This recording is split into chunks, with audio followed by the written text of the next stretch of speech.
তুইও অবিক ভাইয়াকে পছন্দ করিস তাই না হিয়া? না তো, আমি অভিক ভাইকে কেন পছন্দ করব? না, এই এলাকার সব মেয়েই তো অবিক ভাইয়া বলতে পাগল, তাই তোকে জিজ্ঞেস করলাম আর কি। তুইও নিশ্চয়ই আর সবার মতোই অবিক ভাইয়াকে পছন্দ করিস। সবাই পছন্দ করে বলে কি আমাকেও পছন্দ করতে হবে? এমনটা কোথায় লেখা আছে শুনি? না, আসলে আমি তো এমনি জিজ্ঞেস করলাম। তুই কি রাগ করলি? না, আমি আসি আবির ভাইয়া, ক্ষুধা লেগেছে। কলেজ থেকে এসে কিছুই খাইনি। কথাগুলো বলেই আমি পুকুর পাড়ে বসার বেঞ্চি থেকে উঠে পড়লাম। সামনেই পুকুরে অভিক ভাইয়া গোসল করছে, আর তাকে দেখেই আবির ভাইয়া আমাকে কথাটা জিজ্ঞেস করেছে বুঝতে পারলাম। আবির ভাইকে আরেক নজর দেখেই আমি ওখান থেকে প্রায় ছুটে চলে আসলাম। আমি হিয়া, কলেজের 2য় বর্ষের ছাত্রী, আর এতক্ষণ যার সাথে কথা বলছিলাম সে হচ্ছে আমার চাচাতো ভাই আবির। এবার অনার্স 2য় বর্ষে পড়ে। প্রথম বর্ষের ফাইনাল পরীক্ষা শেষ করেই বাড়িতে এসেছে, বেশ কিছুদিন থাকবে। আর অভিক হচ্ছে আমার আরেক চাচার ছেলে, দেখতে যেমন সুন্দর তেমনি অহংকারী। ছাত্র হিসাবেও গ্রামের সেরা, ঢাকা মেডিকেলে পড়াশোনা করে, এবার ফাইনাল ইয়ারে। গ্রামের প্রায় সব মেয়ে অভিক ভাইয়া বলতে পাগল, যে কেউ একবার দেখলে আর চোখ ফেরাতে পারবে না। কিন্তু আমার কেন জানি অভিক ভাইকে পছন্দ নয়। আমার কাছে আবির ভাইয়াই সেরা। অভিক ভাইয়ের মতো এত ফর্সা নয়, আবার লম্বাও নয়, পড়াশোনাতেও আমার মতো এভারেজ। শ্যামবর্ণের আবির ভাইয়া আমার কাছে সবার সেরা, যাকে দেখার জন্য আমি মাসের পর মাস অপেক্ষা করে থাকি। কখন বাড়ি আসবে আর কখন তাকে দু চোখ ভরে একবার দেখবো। এই অনুভূতিটা তবে থেকে হয়েছে যবে থেকে আবির ভাইয়া ভার্সিটিতে ভর্তি হয়েছে। আগে হয়তো সবসময় চোখের সামনেই থাকতো বলে এই অনুভূতিটা বুঝতে পারতাম না, অথবা তখন এই অনুভূতিটা বোঝার মতো বয়স আমার ছিল না। আমি যাকে পছন্দ করি সে যদি আমার সামনে অন্য কোনো ছেলেকে পছন্দ করে কিনা তা জিজ্ঞেস করে, তাহলে তো রাগ হওয়ারই কথা। তাই আমি খাবার খাওয়ার অজুহাত দিয়ে ওখান থেকে চলে আসলাম। আচ্ছা, আবির ভাইকে বুঝতে পারে না যে আমি তাকে কতটা পছন্দ করি? নাকি বুঝতে চায় না আমার না বলা অনুভূতিগুলো? নাকি আমাকে মুখ ফুটে বলতে হবে তাকে? একটা মেয়ে হয়ে আমি তাকে কি করে বলবো যে আমি তাকে ভালোবাসি? আর আবির ভাইয়া যদি আমাকে পছন্দ না করে, আমাকে ফিরিয়ে দেয়, তখন কি আমি সহ্য করতে পারবো? আবার আবির ভাইয়া যদি অন্য কোনো মেয়েকে পছন্দ করে ফেলে, তাহলে তো আমি সেটা সহ্য করতে পারবো না। আজ একটা বছর আমি আমার অনুভূতিগুলো লুকিয়ে রেখেছি, আর যেন পারছি না। যতই দিন যাচ্ছে ততই মনে হচ্ছে আমি আমার ভালোবাসার মানুষটার থেকে দূরে সরে যাচ্ছি, হারিয়ে ফেলছি সেই আবির ভাইয়াকে যাকে আমি মনে প্রাণে চাই। আবির ভাইয়া এসেছে শুনেই আমি কলেজ থেকে এসেই তাকে খুঁজতে পুকুর পাড়ে চলে গিয়েছিলাম, অথচ সে ভেবেছে যে আমি হয়তো আবির ভাইয়াকে দেখতে পুকুর পাড়ে গিয়েছি। এই জন্যই হয়তো আমাকে কথাটা জিজ্ঞেস করলো। তার মানে আবির ভাইয়া আমাকে ভুল বুঝেছে। কথাটা ভাবতেই আমার নিজেরই লজ্জা লাগলো। অভিক ভাইয়াও তো তাকিয়েছিল আমার দিকে, সেও ভেবেছে যে আমি তার গোসল করা দেখতে গিয়েছি। ছি, ব্যাপারটা এতক্ষণ আমার মাথাতেও আসেনি। আমার মনে হচ্ছে যে আবার ছুটে গিয়ে আবির ভাইয়াকে বলে আসি যে আমি ওনাকে দেখতে ওখানে গিয়েছিলাম, অভিক ভাইয়াকে নয়।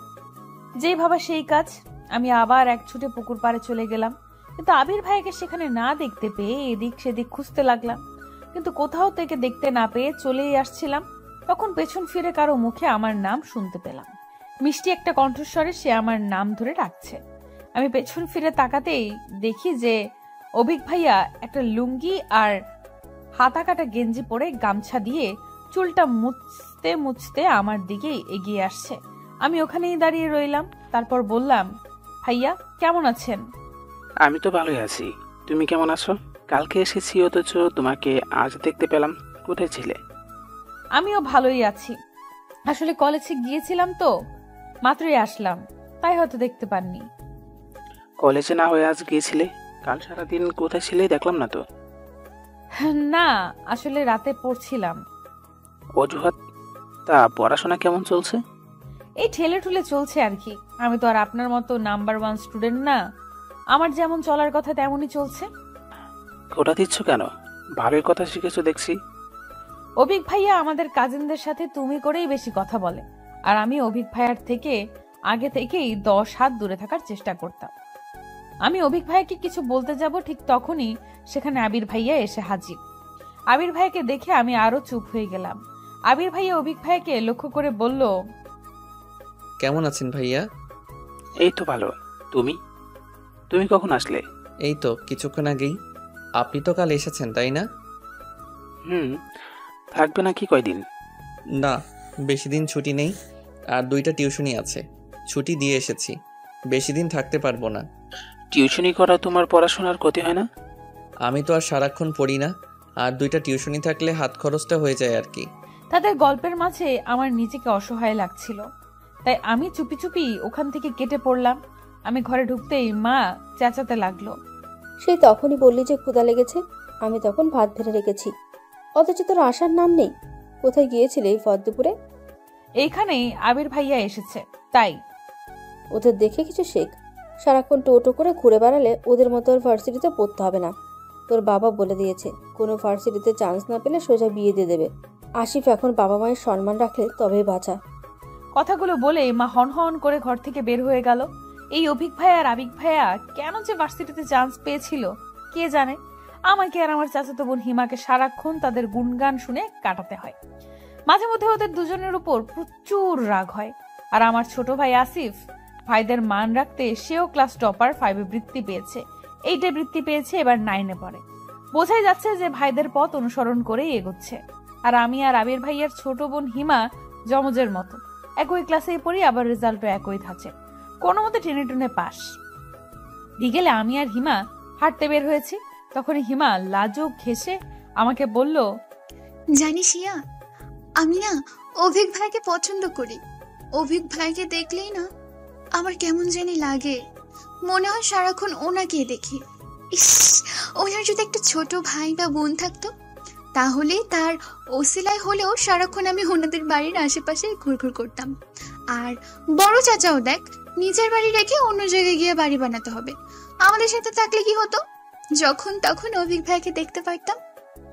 তুই এমন ভাবে বলছিস যেন অভিক ভাইয়াদের বাড়ি আমাদের বাড়ির থেকে কতই না দূরে, শুধুমাত্র রাস্তার এপার ওপার।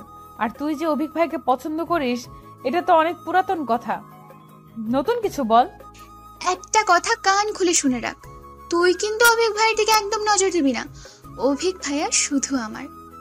আচ্ছা হিয়া, অভিক ভাইয়ার কেমন মেয়ে পছন্দ হতে পারে বলতো? তুই এমন ভাবে বলছিস যেন অভিক ভাইয়া আমাকে বলেছে যে হিয়া আমার না এমন টাইপের মেয়ে পছন্দ। তুমি একটু খুঁজে দেবে? তুই মজা নিচ্ছিস তাই না? তুই নিজে যখন কাউকে পছন্দ করবি তখন বুঝবি যে ভালোবাসার মানুষটি সম্পর্কে জানার জন্য মন কেমন করে, তখন আমাকে বললে আমি ওইভাবে মজা করব। আরে বোন, তুই রাগ করছিস কেন? আমি তো এমনিই বললাম। তুই হঠাৎ অভিক ভাই নিয়ে পড়লি কেন বলতো, কাহিনী কি? সামনেই তো 14ই ফেব্রুয়ারি আসছে, আমি একটা প্ল্যান করেছি। তোকে ছাড়া আর কাউকে তো বলা যাবে না। তার আগে বল, তুই আমাকে হেল্প করবি? কি এমন প্ল্যান করেছিস যে আমার হেল্প ছাড়া হবে না? বলে ফেল শুনি। আমি না এবার ভ্যালেন্টাইন্স ডেতে অভিক ভাইকে একটা চিঠি দেব। তুই কি পাগল হয়ে গেছিস? কেউ জানতে পারলে কি লঙ্কা কাণ্ড হবে তা ভেবে দেখেছিস? আর অভিক ভাইয়ের রিয়াকশন কি হবে বুঝতে পারছিস? তা কল্পনা করতেও আমার হাড় হিম হয়ে আসছে। আরে ভাই, আমি নাম ধাম লিখে দেবো নাকি? আমি অতটাও বোকা নই। তুই আমাকে হেল্প করবি, ব্যাস। বাকিটা আমি তোকে পরে জানাবো, যদি রাজি হয়ে যায়।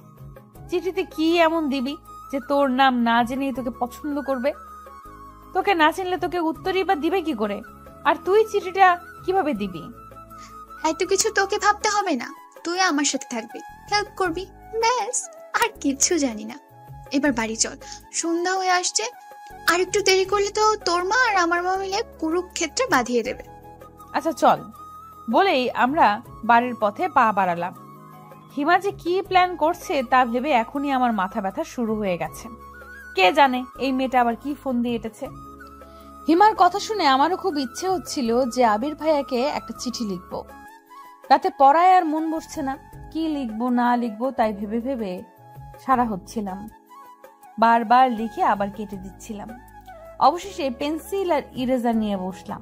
অবশেষে আমার মনের হাজারো কথাগুলো কয়েকটি শব্দের মাধ্যমে সাজালাম। তারপর নিচেই চিঠিটা পড়তে লাগলাম। প্রিয় আবির, আমি আপনাকে ভাইয়া বললেও এই চিঠিতে আর ভাইয়া বলতে চাচ্ছি না, কারণ আমি যে আর আপনার বোন থাকতে চাই না। আমার হাজারো অনুভূতির সাথে আপনার অনুভূতিগুলো সাজাতে চাই। রোজ রাতে আপনার মায়াবী মুখটা দেখে ঘুমাতে চাই, আর প্রতিটা ভোরের আলো আমি আপনার সাথেই দেখতে চাই। আপনি কি আমাকে অনুমতি দিবেন আপনার জীবনের প্রতিটা ঘটনার সাথে আমাকে জড়িয়ে রাখার? আমি কিন্তু আপনার সাথেই আমার জীবনের প্রতিটা মুহূর্ত কাটাতে চাই। প্লিজ না করবেন না, তাহলে আমার এই ক্ষুদ্র হৃদয়টা ভেঙে টুকরো টুকরো হয়ে যাবে। আর টুকরো হৃদয়ে আপনার থাকলে যে কষ্ট হবে, এই চিঠিটা কে লিখতে পারে আশা করি বুঝতে ভুল হবে না। আমি যে হিয়া, আবিরের হিয়া। ইতি লিখে আমি আমার চিঠিটা শেষ করতে চাই না। আমি যে হাজারো কথা লিখতে চাই আপনাকে নিয়ে।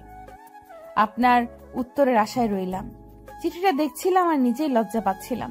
আবির ভাইয়ের চিঠিটা পড়ার সময় কি আমার মতোই লজ্জা পাবে, নাকি হাসবে আমার এইসব হাস্যকর লেখা পড়ে? কি রে হিয়া, আজ এত পড়াশোনা করছিস? প্রতিদিন পারলে আমার আগেই ঘুমিয়ে যাস, আর আজ এখনো পড়ছিস? হ্যাঁ মা, এই তো পড়া শেষ, এখন ঘুমাবো, তুমি ঘুমাও। কথাটা বলে লাইট অফ করে মায়ের পাশে শুয়ে পড়লাম। আর কাল চিঠিটা আবির ভাইয়ার কাছে কিভাবে পৌঁছাবো তাই ভাবতে ভাবতে ঘুমিয়ে পড়লাম।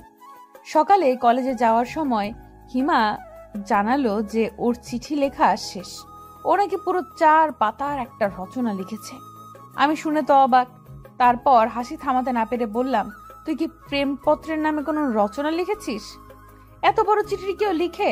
আর তোর মনে হয় অভিক ভাইয়া ওই চিঠি দেখার পর আর পড়বে? আমি কি করব বল, লিখতে লিখতে বড় হয়ে গেছে। আমি তো ভেবেছি যে ওইটা দেখে দেখে তুই আমাকে সুন্দর করে লিখে দিবি।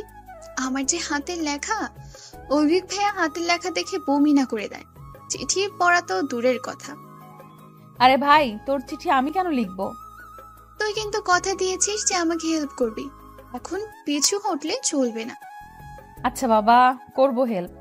তার আগে বল যে এই চিঠিটা তুই অভিক ভাইয়া অবধি পৌঁছাবি কি করে?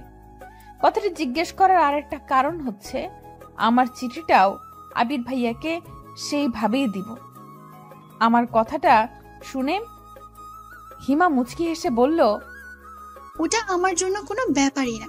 অভিক ভাইয়া যখন রুমে থাকবে না, তুই চাচির সাথে গল্প জুড়ে দিবি, আর আমি সেই সুযোগে চিঠিটা রেখে আসবো। ব্যাস, মিশন কমপ্লিট। আইডিয়াটা কেমন? জিনিয়াস। তুই তো দেখছি ভবিষ্যতে লাভ গুরু হবি। কলেজে পৌঁছেই আমি হিমার চিঠিটা নিয়ে সবার থেকে লুকিয়ে পড়তে লাগলাম। এত লেখা লিখেছে যে পুরো ক্লাসের ফাঁকে ফাঁকে পড়েও আমি সেই চিঠি শেষ করতে পারলাম না। অবশেষে চিঠিটা আমার কাছে রেখে দিলাম। সারাদিন আর আবির ভাইকে দেখতে পেলাম না, হয়তো বন্ধুদের সাথে আড্ডা দিতে গেছে। এতদিন পর গ্রামে এসেছে, তাকে এক পলক দেখার জন্য আমার মনটা ছটফট করছিল। বিকেলে আমি আর হিমা আমাদের রুমে বসে হিমার চিঠিটা ঠিক করছিলাম। ঘরের দরজা বন্ধ দেখে মা কয়েকবার বকা দিলেও আমরা তার কথার গুরুত্ব দিলাম না। আজকের মধ্যেই আমাদের চিঠি লেখা শেষ করতে হবে। কাল যে ফেব্রুয়ারির 13 তারিখ, কালকে এই চিঠিগুলো তাদের মালিকের কাছে পৌঁছে দিতে হবে। কেটে কুটে অবশেষে হিমার চিঠিটাও ঠিক করলাম। তারপর হিমা চলে গেল আর আমি সেই চিঠিটা সুন্দর করে একটা পৃষ্ঠায় লিখতে বসলাম। হিমার চিঠিটা ছিল এরকম: প্রিয় অভিক, তুমি আমার জীবনের প্রেমের সূর্যোদয়। তোমাকে এক নজরে দেখার জন্য আমি সারাটা জীবনও অপেক্ষা করতে পারি। এক তোমার মধ্যে আল্লাহ এত সৌন্দর্য কেন দিয়েছে? আমাদের মাঝেও তা একটু ভাগ করে দিত। লেখার তো অনেক কথাই ছিল, কি আর লিখবো, একদিনে বলা যায় সব। আজ শুধু এইটুকুই বলতে চাই যে আমি তোমাকে আমার সারা জীবনের সঙ্গী হিসেবে পেতে চাই। তুমি কি পারবে আমার জন্য অপেক্ষা করতে? আমি তোমার পাশে ছিলাম, আছি আর থাকতেও চাই। নাম না বললে কি তুমি আমায় চিনে নেবে না? হাসির শুরু, হাওয়ার শুরু, রবীন্দ্রনাথের হৈমন্তীর শুরু, তাতেই আছে আমার সুর। আরো বলতে হবে বলে মনে হয় না।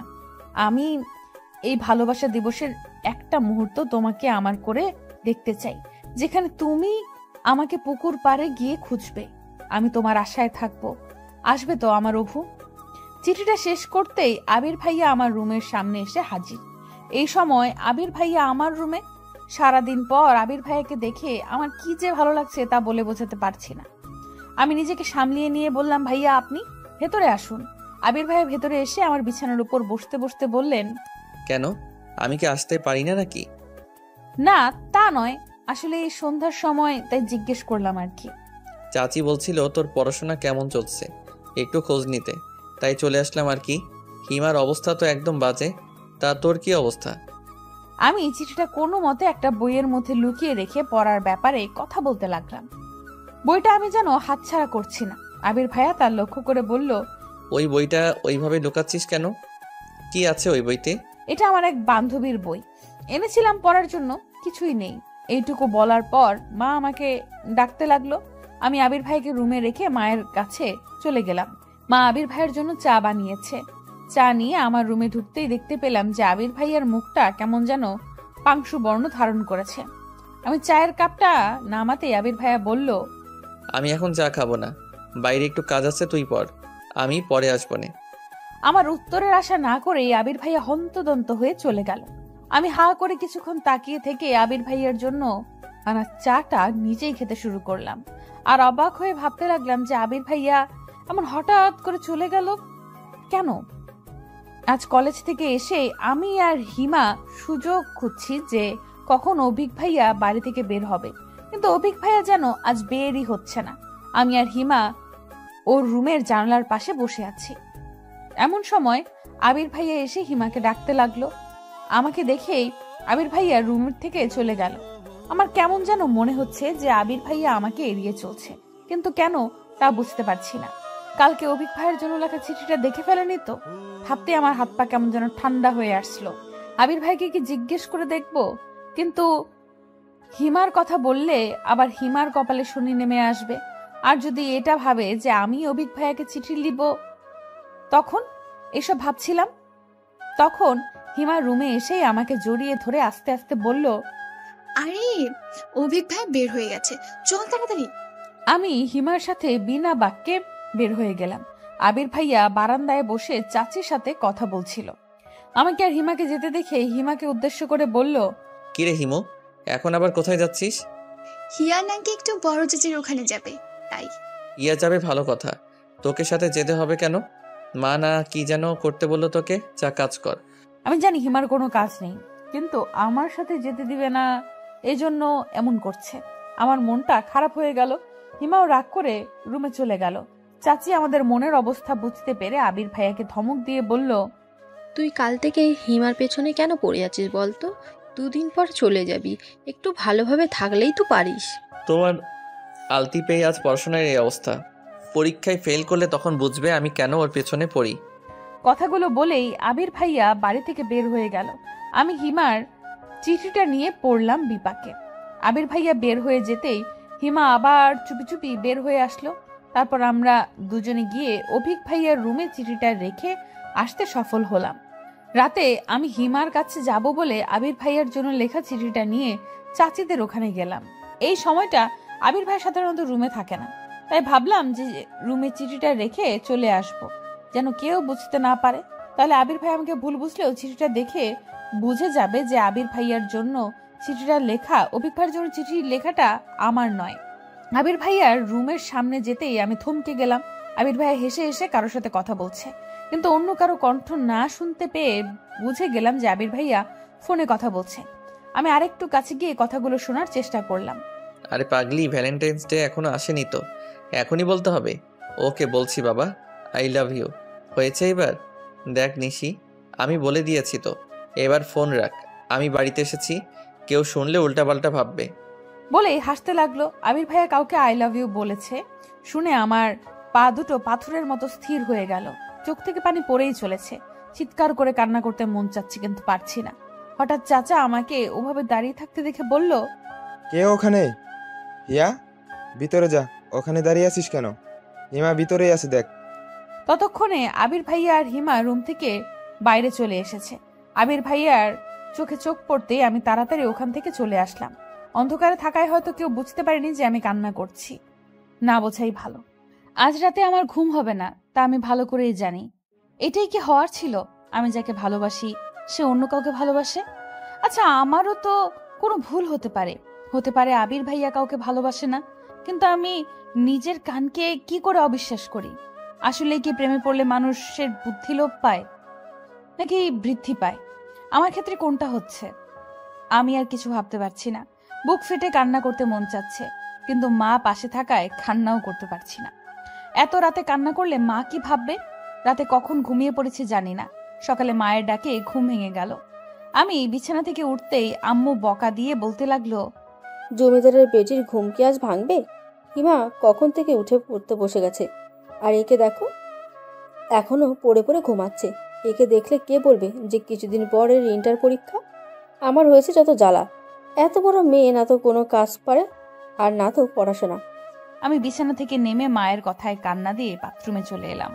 এটা মায়ের রোজকার লেকচার, শুনে শুনে এখন মুখস্থ হয়ে গেছে। আমি বাথরুমে থেকেও মায়ের ক্ষীণ গলা শুনতে পেলাম। একে বিয়ে দিয়ে দাও তো, লাভ নেই। শ্বশুরবাড়ির লোকজন বলবে যে মা কি শিখিয়েছে। তোর বাপকে বলিস কয়েকটা কাজের লোক ঠিক করে রাখতে। বিয়ের সময় তাদেরকেও তোর সাথে পাঠিয়ে দেবে। আর না হলে এখন থেকে পড়াশোনা বাদ দিয়ে কাজ কাম কিছু শিখে নে, কাজে লাগবে। কথাগুলো বলতে বলতে আমার বিছানা ঠিক করতে লাগলো। আমিও সহজে বের হচ্ছি না। বের হলে লেকচার আবার শুরু হয়ে যাবে। মা রুম থেকে বের হয়ে যেতেই আমি বাইরে আসলাম। ফ্রেশ হয়ে মাকে দেখানোর জন্য হলেও একটু পড়তে বসলাম, না হলে আবার শুরু করে দিবে। কলেজে যাওয়ার সময় আবির ভাইয়াকে অনেক খুঁজলাম, কিন্তু কোথাও দেখতে পেলাম না। হিমার থেকে জানতে পারলাম যে আবির ভাইয়া নাকি আজকে সকালেই চলে গেছে। শুনে আমার বুকের ভেতরটায় কেমন হু হু করে উঠলো। আবির ভাইয়া আজকেই কেন চলে গেল? তার মানে সে আমার ভালোবাসার মানুষটির সাথে আজকের দিনটা কাটাতে চায়। আমি আর কিছু ভাবতে পারছি না আবির ভাইয়াকে নিয়ে।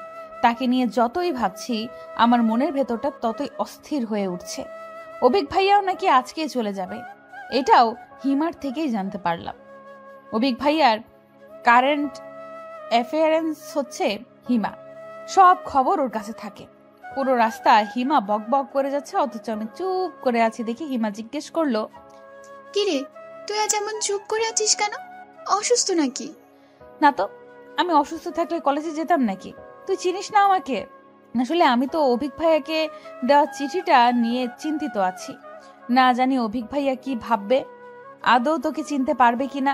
আচ্ছা, তোকে না চিনতে পারলে তো ক্ষতি নেই, কিন্তু যদি তোকে চিনে ফেলে আর চাচা বা আবির ভাইয়াকে ব্যাপারটা বলে দেয়, তোর এসব নিয়ে চিন্তা হচ্ছে না? তুই আমাকে সাহস দিবি কি আরো ভয় পাই দিচ্ছিস? আমি তো এসব ভেবেই দেখিনি। আবির ভাইকে এই ব্যাপারে বললে তো আমাকে কুরবানি করে ফেলবে। তুই আমাকে ওই ব্যাপারটা আগে বলবি না? ওর ভয়ের তো মুখ দেখে আমি হাসি চাপিয়ে রাখতে পারছিলাম না। এখন হেসে ফেললে হিমা রেগে আগুন হয়ে যাবে, তাই আমি অনেক কষ্টে হাসিটা চেপে রেখে ওকে সাহস দিয়ে বললাম, আরে অভিক ভাই চিনে ফেললেও সমস্যা নেই, তুই তো নিজের নাম লিখে দিসনি। অভিক ভাইয়াকে যে কেউ চিঠি দিতে পারে, তা কি আমরা জানি নাকি? কিন্তু চাচি যদি বলে দেয় যে কাল ওনাদের বাড়িতে শুধু আমরাই গিয়েছিলাম, তখন আমারও তো ভয় এখনই কলিজা শুকিয়ে যাচ্ছে। আমি ব্যাগ থেকে পানির বোতল বের করে ওর দিকে এগিয়ে দিয়ে বললাম, আচ্ছা চিন্তা করিস না, ধরা পড়লেও বলে দেব যে কেউ একজন আমাদের কাছে চিঠিটা দিয়ে দিয়েছিল অভিক ভাইয়া পর্যন্ত পৌঁছে দিতে। আমরা দিয়েছি, আর কিছু জানি না। কে চিঠি দিয়েছে তা বলা যাবে না। তারপর হিমাকে কিছুটা শান্ত করে নিয়ে আমরা কলেজ অবধি পৌঁছলাম। আজ সারাদিন আমার কানে শুধু আবির ভাইয়ার বলা কাল রাতের কথাগুলোই বাজতে লাগলো। যাই করি না কেন ঘুরে ফিরে শুধু ওই কথাগুলোই মনে হতে লাগলো। হিমা নিজে অভিক ভাইকে নিয়ে চিন্তিত ছিল, তাই আমার দিকে আর নজর না দেওয়ায় আমিও বেঁচে গেলাম ওর জেরা থেকে। হিমা এখন মনে প্রাণে চাইছে যে আমরা কলেজ থেকে ফেরার আগেই যেন অভিক ভাইয়া চলে যায়। হিমার দোয়াটা মনে হয় আল্লাহ কবুল করেছিল। আমরা পৌঁছে দেখলাম যে অভিক ভাইয়ার মা মানে আমাদের বড় চাচি আমার মায়ের সাথে গল্প করছে, আর ওনার থেকে জানতে পারলাম যে অভিক ভাইয়া চলে গেছে।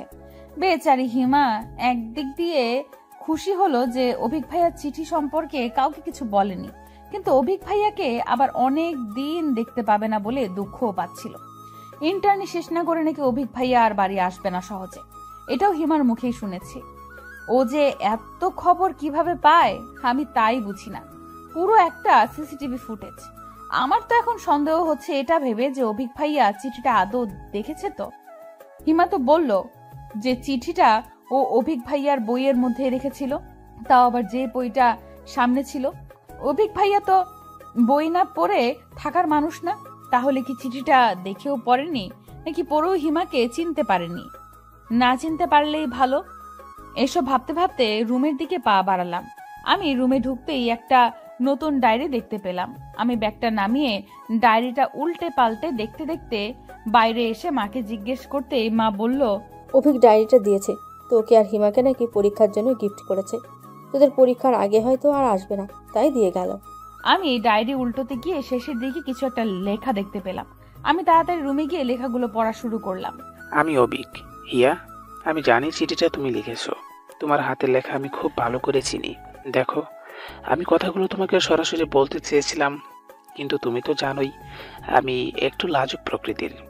কারো সামনে গেলে ভালো করে কথা বলতে পারি না। আর যে কথাগুলো আমি গুছিয়ে লিখতে পারবো সেগুলো সামনে গেলে গুছিয়ে বলতে পারবো না। তাই তোমার থিওরি আমি তোমার উপরই অ্যাপ্লাই করলাম। আমিও আমার মনের কথাগুলো লিখলাম। আমি তোমার থেকে অনেক সিনিয়র, তাই জীবন সম্পর্কে তোমার থেকে আমার ধারণা কিছু বছরের হলেও বেশি। তোমার ওই লাইফটা আমি অনেক বছর আগেই পার করে এসেছি, তাই তোমার মনের অবস্থাটা আমি ভালো করে বুঝতে পারছি। তোমার আবেগের বয়সটা এখনো চাইনি। আবেগ দিয়ে জীবন চলে না হিয়া, বাস্তবতাকে বুঝতে শেখো। আগে এটা বোঝার চেষ্টা করো যে তুমি সত্যিই আমাকে ভালোবাসো নাকি এটা শুধু ভালো লাগে। লাভ আর অ্যাট্রাকশনের মধ্যে অনেক তফাৎ। তোমাকে ফিরিয়ে দেওয়ার মতো ইচ্ছা বা সাহস কোনোটাই আমার নেই। কেন জানি না তোমাকে আমার ভালো লাগে, তবে সেটা আদৌ ভালোবাসা কিনা আমি আজও বুঝতে পারিনি। তাই বাকিটা সিদ্ধান্ত তোমাকেই দিতে হবে। আমি তোমার ভালোবাসা নাকি শুধু ভালো লাগা। আমি কখনো এসব প্রেম ভালোবাসা নিয়ে ভাবার সময় পাইনি। সব সময় পড়াশোনা নিয়ে দেখেছি, কিন্তু আজ হোক বা কাল হোক বিয়ে তো করতেই হবে। তাই তোমাকে ফিরিয়ে দিচ্ছি না, তবে তোমার মন পরিবর্তন হলেও হতে পারে। তোমার জীবনের সবে শুরু, সামনে পরীক্ষা, পড়াশোনার মন দাও। এখন এসব নিয়ে ভাবলে চলবে না। আমি তোমাকে সময় দিচ্ছি ভাবার জন্য। তোমার যদি মনে হয় যে তুমি আমাকে সত্যিই ভালোবাসো, তবে আমি তোমাকে ফিরিয়ে দেব না, অপেক্ষা করব তোমার জন্য। কিন্তু এর মধ্যে যদি তোমার মনে হয় যে আমাকে তোমার শুধু ভালো লাগা, ভালোবাসো না, তবে আমি তোমাকে দোষারোপ করব না, কারণ আমি জানি যে এই বয়সটা আবেগী। আর আমার বাহ্যিকতা দেখে আমাকে বিচার করো না। আমার আচার আচরণের স্বভাব চরিত্র এগুলো বিচার করো, তারপর তুমি সিদ্ধান্ত নেবে। আর হ্যাঁ, তোমার পরীক্ষার মধ্যে এ নিয়ে কোনো টেনশন করবো না। এখন তোমার পড়ার সময়। পরীক্ষা শেষ করে ঠান্ডা মাথায় ভেবে তারপর আমাকে জানিও। উপদেশগুলো গ্রহণ করলে খুশি হব। আর আমার লেখাগুলো পড়ে একদম মন খারাপ করবে না। নিজের খেয়াল রেখো, ভালো থেকো, সুস্থ থেকো। তোমার প্রিয় অপু। লেখাগুলো পড়তেই আমার মাথার মধ্যে ঝিমঝিম করতে শুরু করে দিয়েছে। আমি হাসবো নাকি কাঁদবো বুঝতে পারছি না। প্রথমে আবির ভাইয়া আমাকে ভুল বুঝলো, আর এখন অভিক ভাইয়াও। কিন্তু এই লেখাগুলো দেখলে হিমাও যে আমাকে ভুল বুঝবে। যাই হোক না কেন, হিমাকে এই ব্যাপারে কিছুই বলা যাবে না, তাহলে ও আমাকে খুন করে ফেলবে। অভিক ভাইয়া কি করে ভাবতে পারলো যে আমি ওনাকে পছন্দ করি? তার মানে চিঠিটা আবির ভাইয়াও পড়েছিল নিশ্চয়ই, যার কারণে আবির ভাইয়াও একই ভুল বুঝেছে। কিন্তু আমি অভিক ভাইয়াকে চিঠি দেই বা না দেই, আবির ভাইয়া তো অন্য একটা মেয়েকে ভালোবাসে, আর অভিক ভাইয়াও কি আমাকে পছন্দ করে? তাহলে আমি কোথায় এসে পড়লাম? আমি এখন কোন দিকে যাব আর কি করব? অভিক ভাইয়াকে নিয়ে কোনো চিন্তা নেই, কিন্তু আবির ভাইয়া আর হিমাকে আমি কি করে সবটা বোঝাবো? আমি যে আর কিছুই ভাবতে পারছি না। আমি ডায়েরিটা ড্রয়ারে লুকিয়ে রেখে সোজা হিমার কাছে চলে গেলাম। হিমা ফ্রেশ হয়ে খেতে বসেছে। আমি গিয়ে বললাম, অভিক ভাইয়া তোকে একটা ডায়েরি গিফট করেছে, দেখেছিস? তাতে কি কিছু লেখা আছে? অভিক ভাইয়ার নাম শুনেই হিমা যেন লাফিয়ে উঠল।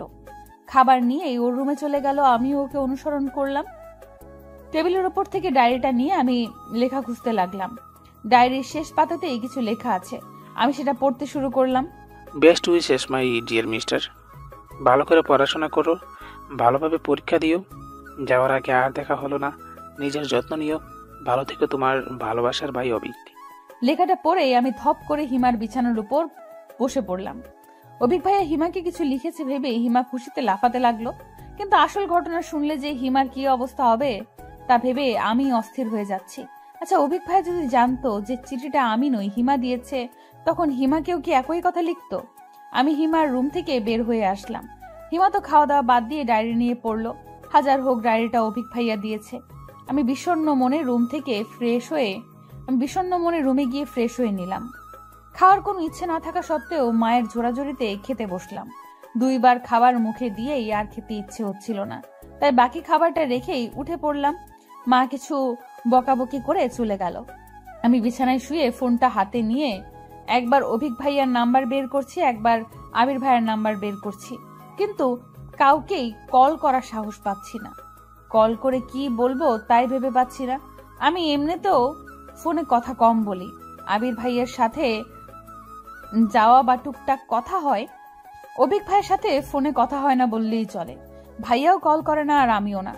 অনেকক্ষণ ভেবে চিন্তে কিছুটা সাহস নিয়ে অভিক ভাইয়াকে কল করেই ফেললাম।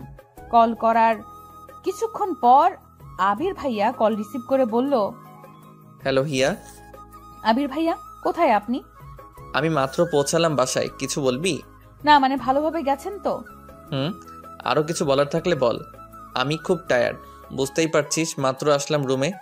আমি তাড়াতাড়ি করে কল কেটে দিলাম। আর কিছু বলার ইচ্ছেটা আমার মরে গেছে। একটু ভালো করে কথা বললেও পারতো। আমি কল কেটে দেওয়ার পর আবির ভাইয়া আরো 2 বার কল করলো। আমি রিসিভ করলাম না। রিসিভ করে কি বা বলবো? এরপর ভাবছিলাম যে অভিক ভাইয়াকে কল করে সব সত্যিটা বলে দিব, যে চিঠিটা আমি লিখলেও আমার জন্য নয়, হিমার জন্য লিখেছিলাম। কিন্তু আবির ভাইয়ার সাথে কথা বলে সেই মুডটাই নষ্ট হয়ে গেল। তাই আর অভিক ভাইয়াকে কল করলাম না। জানি না আবির ভাইয়া আবার আসবে কবে, আর কবে সামনে থেকে এক নজরে দেখতে পাবো, আর কেনই বা এই সত্যিটা জানাতে পারবো। আবির ভাইয়া কাউকে ভালোবাসলেও মেনে নিতে হবে, কিন্তু তাই বলে সে আমাকে ভুল বুঝবে সেটা তো হতে পারে না। কিন্তু হিমাকে সত্যিটা তাড়াতাড়ি জানাতেই হবে, নইলে অনেক কিছুই হতে পারে। বিশেষ করে হিমা পরে ব্যাপারটা জানতে পারলে আমাকে ভুল বুঝবে। এটা কিছুতেই হতে দেওয়া যাবে না। আবির ভাইয়াকে পরে বোঝালেও হবে, কিন্তু হিমাকে কি করে সবটা বলবো তাই বুঝতে পারছি না। ওর প্রতিক্রিয়াটাই বা কি হবে কে জানে। অভিক ভাইকে কথাটা না জানানো পর্যন্ত আমার শান্তি হচ্ছিল না। অভিক ভাইকে হিমার কথা জানাতেই অভিক ভাইয়া রাগান্বিত স্বরে বলল, হিয়া, তোমার কমন সেন্স নেই? অন্যের চিঠি তুমি তুমি কেন লিখবে? আর হিমাকে জানিয়ে দাও, ওকে শুধুমাত্র আমার ছোট বোন ভাবি, এর বাইরে কিছুই নয়। ভাইয়া কথাটা আপনি নিজে হিমাকে জানিয়ে দিলে খুশি হতাম। ওকে, আর আমি তোমাকে পছন্দ করি এটা তো এখন তুমি জেনে গেছো। তোমার মতামত যখন খুশি জানিয়ে দিও, আমি আশায় থাকবো তোমার উত্তরের। এখন পড়াশোনার সময়, এসব নিয়ে ভাবতে হবে না। ভাইয়া আসলে আমি আপনাকে আমার বড় ভাই হিসাবেই মানি, তাই। ওকে, আমার জন্য তোমার চিন্তা করতে হবে না। ভেবো না যে তুমি না করার আমি অনেক কষ্ট পাবো, কেননা তোমাকে আমার ভালো লাগে, জাস্ট এইটুকুই। ব্যাপারটা এখানেই শেষ হয়ে গেল। ভালো হয়েছে কোনো জিনিস নিয়ে বাড়াবাড়ি আমার একদম পছন্দ নয়। আর এসব কথাগুলো কাউকে জানানোর প্রয়োজন নেই। কাজিনদের মধ্যে কোনো ভুল বোঝাবুঝির সৃষ্টি হোক সেটা আমি চাই না। আচ্ছা। তুমি কি আমাকে ভয় পাও? না আসলে। প্লিজ কিছু মনে করো না, আমি এভাবে কথাগুলো বলতে চাইনি, কিন্তু ওকে ভাইয়া, আপনি শুধু হিমাকে একটু বুঝিয়ে বলবেন তাহলেই হবে। আচ্ছা সরি হিয়া, সত্যিটা না জেনেই আমি তোমাকে। থাক না, এসব আর না বলাই ভালো। তারপর অভিক ভাইয়া কল কেটে দিতেই আমি যেন হাফ ছেড়ে বাঁচলাম। একটু পরেই হিমা মন খারাপ করে আমার রুমে আসলো। তারপর আমাকে জড়িয়ে ধরে কান্না করতে লাগলো, কারণ অভিক ভাইয়া ওকে সবটা বলেছে, আর সেটা শুনেই ওর এই অবস্থা। অভিক ভাই সবকিছু পেয়েছে বলে এত অহংকার থাকতে হবে? আমি কি দেখতে এতটাই খারাপ? পড়াশোনায় নাও একটু কাঁচা, তাই বলে এভাবে সরাসরি মুখের উপর না করে দিতে পারলো? আমি ওর পিঠে হাত বুলিয়ে শান্ত হতে বললাম। তারপর ওকে বুঝালাম যে অভিক ভাইয়ের থেকে আরো ভালো ছেলে পাবে ও। অভিক ভাইয়া আমাকে পছন্দ করে, এটা ওর থেকে গোপন রাখাই ভালো। তাই ও এই বিষয়ে আর কিছু বললাম না। কেটে গেছে কয়েকটা মাস। আমি আবির ভাইয়ের সাথে আর একদিনও কথা বলিনি। সে তো তার প্রিয় মানুষের সাথেই আছে, আমার সাথে কেন কথা বলতে হবে? আমিও ভার্সিটিতে পড়বো, আর প্রেম করে আবির ভাইকে দেখিয়ে দিব। ইদানিং আমার পড়াশোনা দেখে রীতিমতো সবাই অবাক, ভীষণ অবাক। আর আব্বু ভীষণ খুশি যে আমি পড়াশোনায় মন দিয়েছি। সত্যি বলতে ইদানিং পড়াশোনা করতে আমার ভালোই লাগে। আর সব থেকে মজার ব্যাপার হচ্ছে, পড়াশোনায় ডুবে থাকলে আবির ভাইয়ার কথাও বেশি মনে পড়ে না। কলেজে এখন আর যেতে হয় না, শুধু প্রাইভেট আর কোচিং। ভালোই যাচ্ছে দিনকাল। আজ আমার একমাত্র ফুফুর বড় মেয়ের গায়ে হলুদ অনুষ্ঠান। ফুপুর শুধু 2 মেয়ে, কোনো ছেলে নেই। বড় মেয়ে নিশি আর ছোট মেয়ে মিশি। মিশি এবার ক্লাস 9-এ পড়ে। ফুপুর বাড়ি আমাদের বাড়ি থেকে বেশি দূর না হলেও বেশি যাওয়া হয় না ওখানে। আজ ফুপুর বাড়িতে যাওয়ার কোনো ইচ্ছে আমার ছিল না, কিন্তু হিমা যখন জানালো যে আজ নিশি আপুর গায়ে হলুদের অনুষ্ঠানের জন্য আবির ভাইয়া আসবে, তখন কেন জানি আমার যেতে মন চাইলো। কতদিন আবির ভাইয়ের ওই মুখটা দেখি না, কিন্তু সে তো অন্য কাউকে ভালোবাসে। কথাটা মনে হতেই আবার আমার মনটা খারাপ হয়ে গেল। কিন্তু আমি না গেলে হিমাও যাবে না। হিমার জেদের কাছে হেরে অবশেষে রাজি হলাম। সবার সাথে আমিও হলুদ শাড়ি পরেছি, আর আমার চোখ দুটো শুধু বারবার আবির ভাইকে খুঁজছে। কখন যে আসবে? হিমা সবার সাথে মজা করছে, কিন্তু আমি একপাশে দাঁড়িয়ে আবির ভাইকে খোঁজার চেষ্টা করছি। এমন সময় কেউ একজন আমার পেছন থেকে বলে উঠল, এক্সকিউজ মি কেশবতী। আমি পেছনে তাকাতেই দেখতে পেলাম যে একটা ছেলে দাঁড়িয়ে আছে। ছেলেটা দেখতে কিছুটা অভিক ভাইয়ার মতোই। আমি প্রথমে দেখেই কিছুক্ষণ হাঁ করে তাকিয়েছিলাম যে অভিক ভাইয়া তো আসার কথা না, তাহলে এই ছেলেটাকে? আর আশেপাশে তো কেউ নেই, কেশবতী বলে কাকে ডাকছে? এই যে মিস, হ্যাঁ আপনাকেই বলছি। আমি জানি আমি দেখতে অনেক সুন্দর, তাই বলে ওভাবে তাকিয়ে রাখতে হবে? ওনার কথা শুনে আমি রাগে আর লজ্জায় আমার চোখ নামিয়ে নিয়ে বললাম, এই যে মিস্টার হনুমান, সুন্দর হয়েছেন বলে শুধু অহংকার, তাই না? এই সৌন্দর্য কি আপনি নিজে তৈরি করেছেন নাকি? আল্লাহ আপনাকে এত সুন্দর করে তৈরি করেছেন বলেই না আপনি এত সুন্দর হয়েছেন। আর আপনি আমাকে কেশবতী কেন বলছেন? মেনেই যখন নিয়েছেন যে আল্লাহ আমাকে সুন্দর করে বানিয়েছেন, তাহলে হনুমান বলে আপনি সেই সৌন্দর্যের অবমাননা করতে পারেন কি? সেটা তো আপনার অহংকার দেখে বলেছি, কিন্তু আপনি আমাকে... কারণ আমি তো আপনার নাম জানতাম না, শুধু আপনার চুলগুলোই দেখছিলাম। আর এত সুন্দর চুলের অধিকারী যে, তাকে কেশবতী বলে ভুল করে কিছু। চুল তার কবিকার অন্ধকার বিদিশার নেশা। কবিতার এই লাইনটা আপনার জন্য যেন কবি লিখেছিলেন। আচ্ছা, আপনি কে বলুন তো? আমার সাথে এসব আউল ফাউল কেন পেঁচাল শুরু করেছেন? আর আমি বা এতক্ষণ আপনার সাথে কথা বলছি কেন? আরে সরি, আপনাকে যে জন্য ডাকছিলাম তাই তো শোনানো হয়নি। এখানে আশেপাশে কোনো ফুলের দোকান আছে? মিশি আমাকে ফুল কিনে আনতে বলেছে, কিন্তু আমি এখানে তেমন কিছুই চিনি না। আপনাকে দেখে ভাবলাম যে জিজ্ঞেস করে নেই। মিশি আর কাউকে পায়নি ফুল কেনার জন্য, আপনার মতো একটা গাধাকে পাঠিয়েছে। আর আপনিও আমাকে পেলেন জিজ্ঞাসা করার জন্য। আশেপাশে কোনো ছেলের অভাব আছে নাকি? মেয়ে দেখলে এই কথা বলতে মন চায়, লুচ্চা। আপনি আশেপাশে আর কাউকে দেখতে পাচ্ছেন? এখানে শুধু আমি আর আপনি আছি। আর শুনুন, আপনি আমাকে গাধা, হনুমান আর এসব কেন বলছেন? আমার তো সুন্দর একটা নাম আছে নাকি? সাহিল শাহরিয়ার আমার নাম। নেক্সট টাইম মাথায় রাখবেন। আর উপকার না করলে না করেন, উল্টোপাল্টা কথা বলবেন না। কি ব্যাপার? কি হয়েছে? আপনি কি হিয়াকে চিনেন? ও আচ্ছা, আপনার নাম তাহলে হিয়া? চেহারার মতো নামটাও খুব মিষ্টি। কি রে, তুই এই ছেলেটাকে চিনিস নাকি? আমি ভয়ে ভয়ে না সূচক মাথা নাড়তেই আবির ভাইয়া সাহিলের দিকে এগিয়ে গিয়ে বলল, একা একটা মেয়েকে পেয়ে বিরক্ত করছেন, লজ্জা করছেন আপনার? দেখে তো ভদ্র করে ছেলে বলেই মনে হচ্ছে। ভাইয়া প্লিজ, আপনি যা ভাবছেন তা নয় আসলে। তুই চুপ থাক, একদম কথা বলবি না। দিন দিন তোর সাহসটাও বেড়ে যাচ্ছে। আমি কি বলবো না বলবো বুঝতে পারছি না। আবির ভাইয়া রেগে গেছে বুঝতে পারলাম। আর আবির ভাইয়ার এই ব্যবহারের কারণে সাহিলও রেগে গেছে। সাহিলও এবার আবির ভাইয়ার দিকে এগিয়ে গিয়ে বলল, আপনাকে তো ভদ্র ঘরের মেয়ে বলে মনে হচ্ছে। না জেনে শুনে কথা বলতে এসছেন কেন? হ্যাঁ আবির, কখন আসলি? আর এখানে কি হয়েছে? সাহিল, তুমিও এখানে? কি হচ্ছে এটা? কি এখানে? না ফুপা, কিছুই হয়নি। আসলে আবির ভাইয়া আমাকে খুঁজে পাচ্ছিল না, তাই। এ সাহিল, আমার এক চাচাতো বোনের ছেলে এই প্রথম আমাদের গ্রামে এসেছে। আবির, ওকে নিয়ে গ্রামটা ঘুরে দেখাস। আর ওই মেয়েটাকে হিয়া। ফুপার কথায় এতক্ষণে সবার আবির ভাইয়ার সাথে আসা মেয়েটির দিকে নজর পড়ল। আমি কিছু বলার আগেই আবির ভাইয়া আমার হাত থেকে নিজের হাত ছড়িয়ে নিয়ে মেয়েটার পাশে গিয়ে বলল, এই নিশি আমার বান্ধবী, কখনো গ্রামের বিয়ে দেখেনি, তাই নিশি আপুর বিয়েতে আসতে যাচ্ছিল, তাই। ভালো হয়েছে নিয়ে এসেছিস। তা তোরা সবাই এখানে দাঁড়িয়েছিস কেন? ভেতরে যা, সবাই ভেতরে। বলেই ফুপা ওখান থেকে চলে গেল। তারপর আবির ভাইয়া একবার সাহিলের দিকে আর একবার আমার দিকে দেখেছিল, আর আমি নিশিকে দেখছিলাম। আবির ভাইয়া কি করে পারলো মেয়েটাকে বাড়ি অব্দি নিয়ে আসতে, ভেবেই আমার মনটা ভেতর থেকে কেঁদে উঠল। আমি ওখান থেকে অতি দ্রুত চলে আসলাম। সাহিল ভাইয়াও আবির ভাইয়ার দিকে কটমট করে তাকিয়ে থেকে চলে গেল। আবির ভাইয়া আর তার সেই নিশি ওখানে দাঁড়িয়ে রইল। আমি ওখান থেকে সোজা বাড়ি চলে আসলাম। বাড়িতে কেউ নেই এখন, সবাই ওই বাড়িতে। তাই আমি পুকুর পাড়ে বসে বসে কান্না করছিলাম। এমন সময় পেছনে কারো পায়ের আওয়াজ শুনে ওদিকে তাকাতেই আবির ভাইয়াকে দেখে চমকে উঠলাম। আবির ভাইয়া নিঃশব্দে আমার পাশে বসে বলল, সেদিন কেন আমার মিথ্যে বলেছিলি? সত্যিটা বললে কি এমন হতো?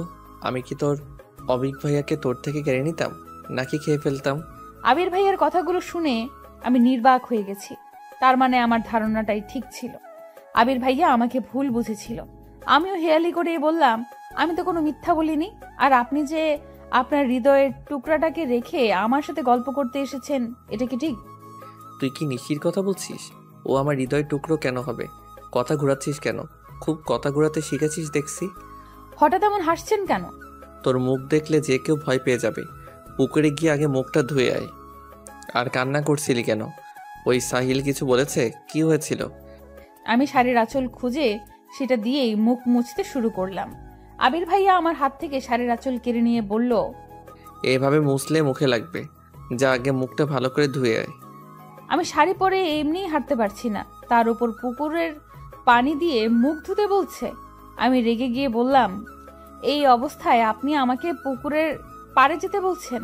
আমি তো আপনার নিশি নয় যে সবকিছু পারফেক্ট হব। আমি বাড়ি যাচ্ছি, এগুলো ধুয়ে আসছি। বলেই আমি বেঞ্চি থেকে উঠতেই আবির ভাইয়া আমার হাত টেনে আবার বেঞ্চিতে বসিয়ে দিলেন। তারপর রেগে গিয়ে বললেন, তুই বারবার নিশির নাম নিয়ে কি প্রমাণ করতে চাইছিস বলতো? আমি বললাম না নিশি আমার ফ্রেন্ড আর কিছুই নয়। আর ও অলরেডি বিবাহিত। নিশি বিবাহিত? এই কথাটা শুনতেই খুশিতে আমার লাফাতে মন চাচ্ছিল, কিন্তু আবির ভাইয়াকে সেটা বুঝতে না দিয়ে বললাম, সত্যি নিশি আপনার গার্লফ্রেন্ড নয় আর উনি বিবাহিত? তাহলে সেদিন রাতে এইটুকু বলে আমি থেমে গেলাম। আবির ভাইয়া অবাক দৃষ্টিতে আমার দিকে তাকিয়ে বলল, কোন দিন রাতে? তুই কবেকার কথা বলছিস? কিছু না, আসলে আপনি আমাকে ভুল বুঝেছিলেন। সেদিন অভিক ভাইয়ের জন্য আমি চিঠি লিখিনি। আসলে আমি নিজে দেখলাম ওটা তোর হাতের লেখা ছিল আর তুই এখনো মিথ্যে বলছিস। আসলে চিঠিটা আমি লিখেছিলাম, তবে আমার জন্য নয় ওটা। এইটুকু বলেই আমি থেমে গেলাম। হিমার নাম জানতে পারলে আবির ভাইয়া যদি রেগে যায়, যদি হিমাকে বকাবকি শুরু করে, সবাইকে বলে দিলে তো কেলেঙ্কারি কাণ্ড হয়ে যাবে। আমি এখন কি করব? সত্যিটাকে আবির ভাইয়াকে বলে দিব? আর সত্যিটা না বললে তো আবির ভাইয়া আমাকে ভুল বুঝবে। কি করব এখন আমি? তুই নিজেই বলছিস যে চিঠিটা তুই লিখেছিস, আবার বলছিস তোর জন্য নয়। এটা কি ধরনের মজা হিয়া? আমাকে কি তোর পাগল মনে হয়? এটা কি স্কুলের কোন আবেদনপত্র যে বান্ধবীরটা তুই লিখে দিলি? এটা এইটুকু বলেই থেমে গেলেন আবির ভাইয়া। আমি এবার মাথা নিচু করে বসে আছি, এখনো সিদ্ধান্ত নিতে পারছি না কি করব। আমি আস্তে আস্তে মাথাটা তুলে আর চোখে আবির ভাইয়াকে একবার দেখে নিলাম। তার চোখে মুখে কেমন একটা মায়া ছড়িয়ে আছে, যা উপেক্ষা করে মিথ্যা বলা আমার পক্ষে অসম্ভব। আমি আস্তে করে বললাম, আমি আপনাকে বলতে পারি, একটা শর্তে। বলে ফেল, কি শর্ত? আপনি রাজি আছেন? শর্ত না শুনলে কিভাবে রাজি হব? আগে বল। না, আগে আপনি আমাকে কথা দিন, এইটা নিয়ে কোনো ঝামেলা করবেন না, কাউকে কিছু বলবেন না। আচ্ছা ঠিক আছে, আমি কাউকে কিছুই বলবো না। তুই আমাকে বল চিঠিটা কার জন্য লিখেছিলি? হিমার জন্য। আমার কথাটা শুনেই আবির ভাইয়া সাপের মতো ফোঁস করে উঠল, বসা থেকে দাঁড়িয়ে গেল। আমার দিকে এমন ভাবে তাকিয়ে আছে, মনে হচ্ছে আমি যেন হিমার নাম নিয়ে অনেক বড় একটা ঝামেলা করে ফেলেছি। আবির ভাইয়াকে রাখতে দেখে আমিও দাঁড়িয়ে গেলাম। তারপর আবির ভাইয়ার থেকে চোখ নামিয়ে নিয়ে বললাম, আপনি কিন্তু কথা দিয়েছেন কাউকে কিছু বলবেন না। প্লিজ হিমাকে কিছুই বলবেন না, ও আমাকে বারণ করেছিল। কিন্তু এইটুকু বলার পরেই আবির ভাইয়া আমাকে থামিয়ে দিয়ে বলল, তুই এখন আমাকে এসব বলছিস? এসব কবে থেকে চলছে? তুই আমাকে আগে বলিসনি কেন? চিঠিটা কি অবিক ভাইয়াকে দিয়েছিস? অবিক ভাইয়াও কি হিমাকে? প্লিজ ভাইয়া, আপনি কিন্তু আমাকে কথা দিয়েছেন যে হিমাকে কিছু বলবেন না। আর শান্ত হন, এখন কেউ শুনে ফেলবে। তুই আগে বল যে কবে থেকে এসব চলছে? কিছুই চলছে না। অবিক ভাইয়া হিমাকে পছন্দ করে না, হিমাই শুধু পড়াশোনায় ডাব্বা আর ও এসব করে বেড়ায়। মাকে আমি কতবার বলেছি ওর দিকে খেয়াল রাখতে, আর আমি কিছু বললেই বলে যে বাড়াবাড়ি করছি। আজ আসুক ও বাড়িতে। বলে আমাকে রেখে আবির ভাইয়া হন হন করে চলে গেল।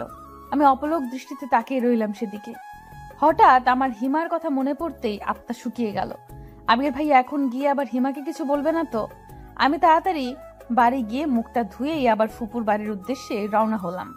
ফুপুর বাড়িতে পৌঁছে হিমাকে হাসি খুশি দেখে স্বস্তির নিঃশ্বাস ফেললাম। যাক বাবা, তার মানে আবির ভাইয়া হিমাকে এখনো কিছু বলেনি। এরপর আমি আবির ভাইয়াকে কোথাও খুঁজে পেলাম না। আমাকে দেখেই মিশি দৌড়ে এলো। আরে হিয়া আপু, তোমার মুখে একই অবস্থা, মুখ ধুয়েছো? আর চলো, নিশি আপু তোমাকে তখন থেকে খুঁজছে, কোথায় হাওয়া হয়ে গিয়েছিলে তুমি? তোরা তো প্রশ্নের উত্তর দেওয়ার ধৈর্য আমার নেই, চল যাচ্ছি। তুমি নাকি সাহিল ভাইয়ার সাথে ঝামেলা করেছো। তুই জানলি কি করে? ওই ছেলেটা তোকে বলেছে? ভাইয়া বলছিল যে আমার এক সুন্দরী আপু নাকি তাকে অনেক অপমান করেছে। পরে জানতে পারলাম যে সেই সুন্দরী আপুটি আর কেউ নয়, তুমি। দেখ তো আমাকে ভালো করে, আমাকে দেখি কি মনে হয় যে আমি কাউকে অপমান করতে পারি?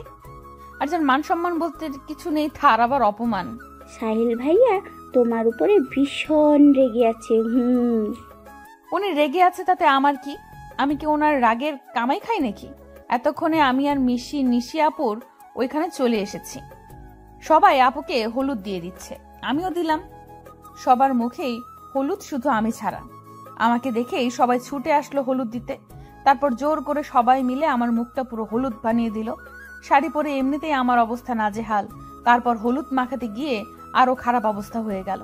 সবাই মিলে অনেক মজা করলেও আবির ভাইয়ার কথা মনে হতেই আমার সব খুশি যেন উবে গেল। আমি হিমাকে নিয়ে মিশির রুমে চলে গেলাম, কারণ একমাত্র ওই রুমটাই ফাঁকা ছিল। এখন বাকি সব রুম লোকজনে ভর্তি। হিমাকে সবার মাঝখানে থেকে ওভাবে টেনে আনায় হিমা কিছুটা বিরক্ত আর অবাক হয়ে বলল, কি রে হিয়া, তুই আমাকে এভাবে টেনে আনলি কেন? আর এতক্ষণ তুই কোথায় ছিলি? আমি হিমাকে সবটা বলতেই ওর হলুদে মুখ মাখা মুখটা যেন মুহূর্তেই কালো হয়ে গেল। ও আমার হাত ধরে কান্না কান্না কণ্ঠে বলল, তুই এটা কি করেছিস হিয়া? তোকে না আমি বারণ করেছিলাম কাউকে না জানাতে, আর তুই আমার জমের কাছে কথাটা বলে দিয়েছিস। তুই এটা কেন করলি? তোর কথা বললে হয়তো আবির ভাইকে তোকে কিছুই বলতো না, তুই আমার কথা কেন বললি? দেখ হিমা, অভিক ভাইয়াও সত্যিটা জানে, আর আমি না বলে অভিক ভাইয়া যদি কথাটা আবির ভাইয়াকে জানাতো তাহলে কি আমি মিথ্যাবাদী হতাম না? মাঝখান থেকে আমিও আবির ভাইয়ের কাছে খারাপ হয়ে যেতাম, আর সত্যিটাও জেনে যেত। এতে কি লাভ হতো বল? তার চেয়ে এখনই সত্যিটা জেনে গেছে, এটাই তো ভালো হয়েছে। পরে যা হয় হতো, তুই এখন ভাইয়াকে কেন জানালি? ভাই আমাকে খুন করে ফেলবে। এভাবে কান্না করলে তোর সব সাজ নষ্ট হয়ে যাবে কিন্তু। আর শোন, আবির ভাইয়া আমাকে কথা দিয়েছে যে তোকে কিছু বলবে না। ট্রাস্ট মি, আমার বিশ্বাস আবির ভাইয়া নিজের কথা রাখবে। ছোটবেলা থেকে চিনি আমি ভাইয়াকে, একবার যখন কথা দিয়েছে তখন তোকে কিছুই বলবে না। আর বললেও আমি তো আছি নাকি? আমাকে তোর ভরসা হয় না? তারপর অনেক বুঝিয়ে সুজিয়ে হিমাকে শান্ত করে রুম থেকে বের হলাম। হিমাও কান্নাকাটি করে আমার মতো অবস্থা হয়েছে। একে তো মুখে মেকআপ, তার উপর হলুদ, তার উপরে এখন আবার কান্না করলো। তাই হিমা মুখ ধুতে চলে গেল। তখন আবির ভাইয়ার বান্ধবী নিশি আপু আমার দিকে এগিয়ে এসে বলল, তুমি তাহলে সেই হিয়া যার কথা আবির সবসময় বলে? আমার কথা আবির ভাইয়ার মুখে শুনেছেন? হ্যাঁ, আবির তো সারাক্ষণ তোমার গল্পই করে। হিয়ার এই পছন্দ, হিয়ার ওই পছন্দ, হিয়া এই খেতে ভালোবাসে, আরো অনেক কিছু। ওর মুখে তোমার গল্প শুনতে শুনতে এখন আমারও মুখস্থ হয়ে গেছে যে তোমার পছন্দ অপছন্দ কি। আর তুমি তো ছবির থেকেও বেশি সুন্দরী, যদিও এখন তোমার মুখ দেখে সহজে চিনার উপায় নেই। বলে হাসতে লাগলো নিশি আপু। আপুর সাথে সাথে আমিও একটু হাসার চেষ্টা করলাম। তবে আমি কথাগুলো শুনে এতটাই অবাক হয়েছিলাম যে হাসিটা ভেতর থেকে ঠোঁট অব্দি পৌঁছলো না। তা আবির ভাইয়া আমার আর কি কি গল্প করেছে আপনার কাছে? করেছে তো অনেক গল্পই, তবে শুনলাম যে তুমি নাকি তোমার কাজিন অফিককে পছন্দ করো। কথাটা শুনেই আমি আশেপাশে তাকালাম যে কেউ আবার আমাদের কথা শুনছে না তো। তারপর দেখলাম যে না, তেমন কেউ আশেপাশে নেই। তারপর আমি স্বস্তির নিঃশ্বাস ফেলে বললাম, আপু, এটা আসলে একটা ভুল বোঝাবুঝি ছিল। আমি আবির ভাইকে পছন্দ করি না। আমার মুখে এই কথাটা শুনতেই নিশি আপুর মুখে এক প্রকার খুশির ঝিলিক দেখতে পেলাম। তিনি খুশি মুখে বলে উঠলেন, রিয়েলি তুমি অফিককে পছন্দ করো না? আচ্ছা, আমার একটা প্রশ্নের উত্তর দিতে পারবে? যদিও সেটা অনেকটা পার্সোনাল হয়ে যায়, তারপরেও তুমি যদি বলতে। আরে আপু, বলে ফেলুন, আমি তো আপনার ছোট বোনের মতোই। তুমি কি কাউকে পছন্দ করো? আই মিন ভালোবাসো? তুমি বলতে না চাইলে থাক, আমি তোমাকে ফোর্স করব না। আসলে কথাটা জানতে ইচ্ছে হলো তাই জিজ্ঞাসা করলাম আর কি। এমন প্রশ্ন শুনে আমি অনেকটা বিব্রতিকর অবস্থায় পড়ে গেলাম। অচেনা একটা মানুষকে আমি কি করে বলবো যে আমি একজনকে ভালোবাসি? আর সে হচ্ছে আমার প্রাণপ্রিয় আবির ভাইয়া। তারপর এ হচ্ছে আবার আবির ভাইয়ারই বেস্ট ফ্রেন্ড। সরি আপু, আমি তোমাকে আগেই বলেছি, তোমার ইচ্ছা না হলে বলতে হবে না। আমি এমনিই জানতে চাইলাম। আসলে তুমি এই কথাটা জানালে আমি আবিরের একটা সিক্রেট তোমাকে জানাবো। এবার তুমি ভেবে দেখো যে আমাকে বলবে কি না। না আপু, আমি কাউকে ভালোবাসি না। আবির কেউ না? আমার উত্তর শোনার পর নিশি আপু আবার এমন একটা প্রশ্ন করবে আমি কল্পনাও করতে পারিনি। আমি কি বলবো না বলবো তা ভাবছি এমন সময় সেখানে হিমা এসে জানালো যে বাড়ি যাওয়ার জন্য সবাই বের হয়েছে, আমাদের খুঁজছে। আমি যেন বড় বাচ্চা বেঁচে গেলাম, কিন্তু কষ্ট একটাই যে আবির ভাইয়ার সিক্রেটটা শুনতে পারলাম না। আচ্ছা, পরে কি নিশি আপু আমাকে সিক্রেটটা বলবে, নাকি আবির ভাইয়ের সিক্রেট আমার কাছে অজানাই রয়ে যাবে? আবির ভাইয়া নিশি আপুকে হিমার কাছে শুতে বললেও নিশি আপু আমার কাছে থাকতে চাইলো। তখন আবির ভাইয়া জোরে সরে হেসে দিল, তারপর বলল, ওকে পাহারা দেওয়ার জন্যই একজন লাগে, তুই আবার ওর কাছে কি থাকবি? এত সুন্দরী যদি চুরি চায়, পাহারা না দিলে কি হয়? আজ না হয় আমিই পাহারা দেব। কি হিয়া, তোমার কোনো আপত্তি আছে নাকি? না আপু, আমার কোনো সমস্যা নেই। আমার তো আরো ভালো হয়েছে আবির ভাইয়ার সিক্রেট কথাটা শুনতে পাবো। সারাদিন শাড়ি পরে থাকতে থাকতে আমার অবস্থা খারাপ। শাড়িটা চেঞ্জ করে এসে দেখি যে নিশি আপু শুয়ে আছে। আমি আস্তে আস্তে আপুর পাশে গিয়ে শুয়ে পড়লাম। আমার প্রশ্নের উত্তরটা কিন্তু এখনো পাইনি হিয়া, বলবে না? কিন্তু আপু, আমি তো আপনার প্রশ্নের উত্তর দিয়ে দিয়েছি, এবার আপনার বলার পালা। আবির ভাইয়ার সিক্রেট। তোমার তো দেখছি তর্স হয়েছে না শোনার জন্য। তুমি আবিরকে ভালোবাসো, তাই না? আমি আবারও চুপ করে গেলাম।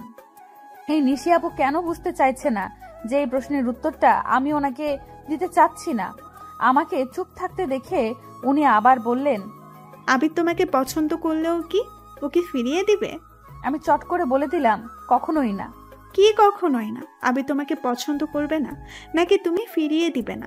কোনটা? লজ্জায় আমার কথাগুলো এলোমেলো হয়ে যাচ্ছে। তারপরেও সেগুলোকে যথাসম্ভব গুছিয়ে বললাম, আবির ভাইয়াকে সত্যি আমাকে পছন্দ করবে কখনো? তোমার মতো মেয়েকে পছন্দ না করার কিছু তো দেখছি না। আর আবির তো হিয়া বলতে পাগল। মানে? মনে হচ্ছে তুমি কিছুই বোঝো না। আবির তোমাকে অনেক ভালোবাসে, প্রতিবার আসার সময় তোমার জন্য কিছু না কিছু কিনবেই। আমাকে জোর করে ওর সাথে নিয়ে যায়। তোমাকে দিলে সবাই কি ভাববে তাই হিমার জন্যও কিনে। এইবার কি এনেছিল? কই, আমাকে তো কিছু দেয়নি। এইবার তোমার জন্য একটা গোল্ডেন রিং এনেছিল, তোমাকে প্রপোজ করার জন্য। কিন্তু তুমি অভিক ভাইয়াকে পছন্দ করো মনে করে তাড়াতাড়ি ফিরে গেছে। গোল্ডেন রিং আমার জন্য? আর টাকাটা কিভাবে জমিয়েছে জানো? কিভাবে? ওর টিউশনের টাকা। তোমাকে ও ওর নিজের টাকায় কেনা জিনিস দিতে চেয়েছিল। সেই রিংটা কোথায়? ওর কাছেই আছে। তারপর দুজনে গল্প করতে করতে কখন ঘুমিয়ে পড়েছি মনে নেই।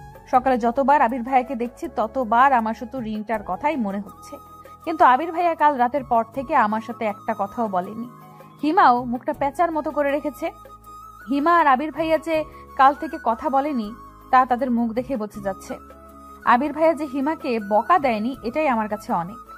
নিশি আপুর মুখে রাতে আবির ভাইয়ার অনেক গল্প শুনেছি, যদিও নিশি আপুর চেয়ে আবির ভাইয়াকে আমি বেশি দিন ধরে চিনি, কিন্তু তাদের ভার্সিটির গল্প শুনতে ভালোই লাগছিল। আজ নিশি আপুর বিয়েতে আমি আর হিমা বেগুনি রঙের একটা ড্রেস পরেছি। আমরা থাকিও জমজের মতো, আবার আমাদের ড্রেসও জমজের মতো। আমার বাবা বা কাকা কেউ আমাদের একজনের জন্য কোনো কিছু কেনে না, যা কিনবে দুজনের জন্যই।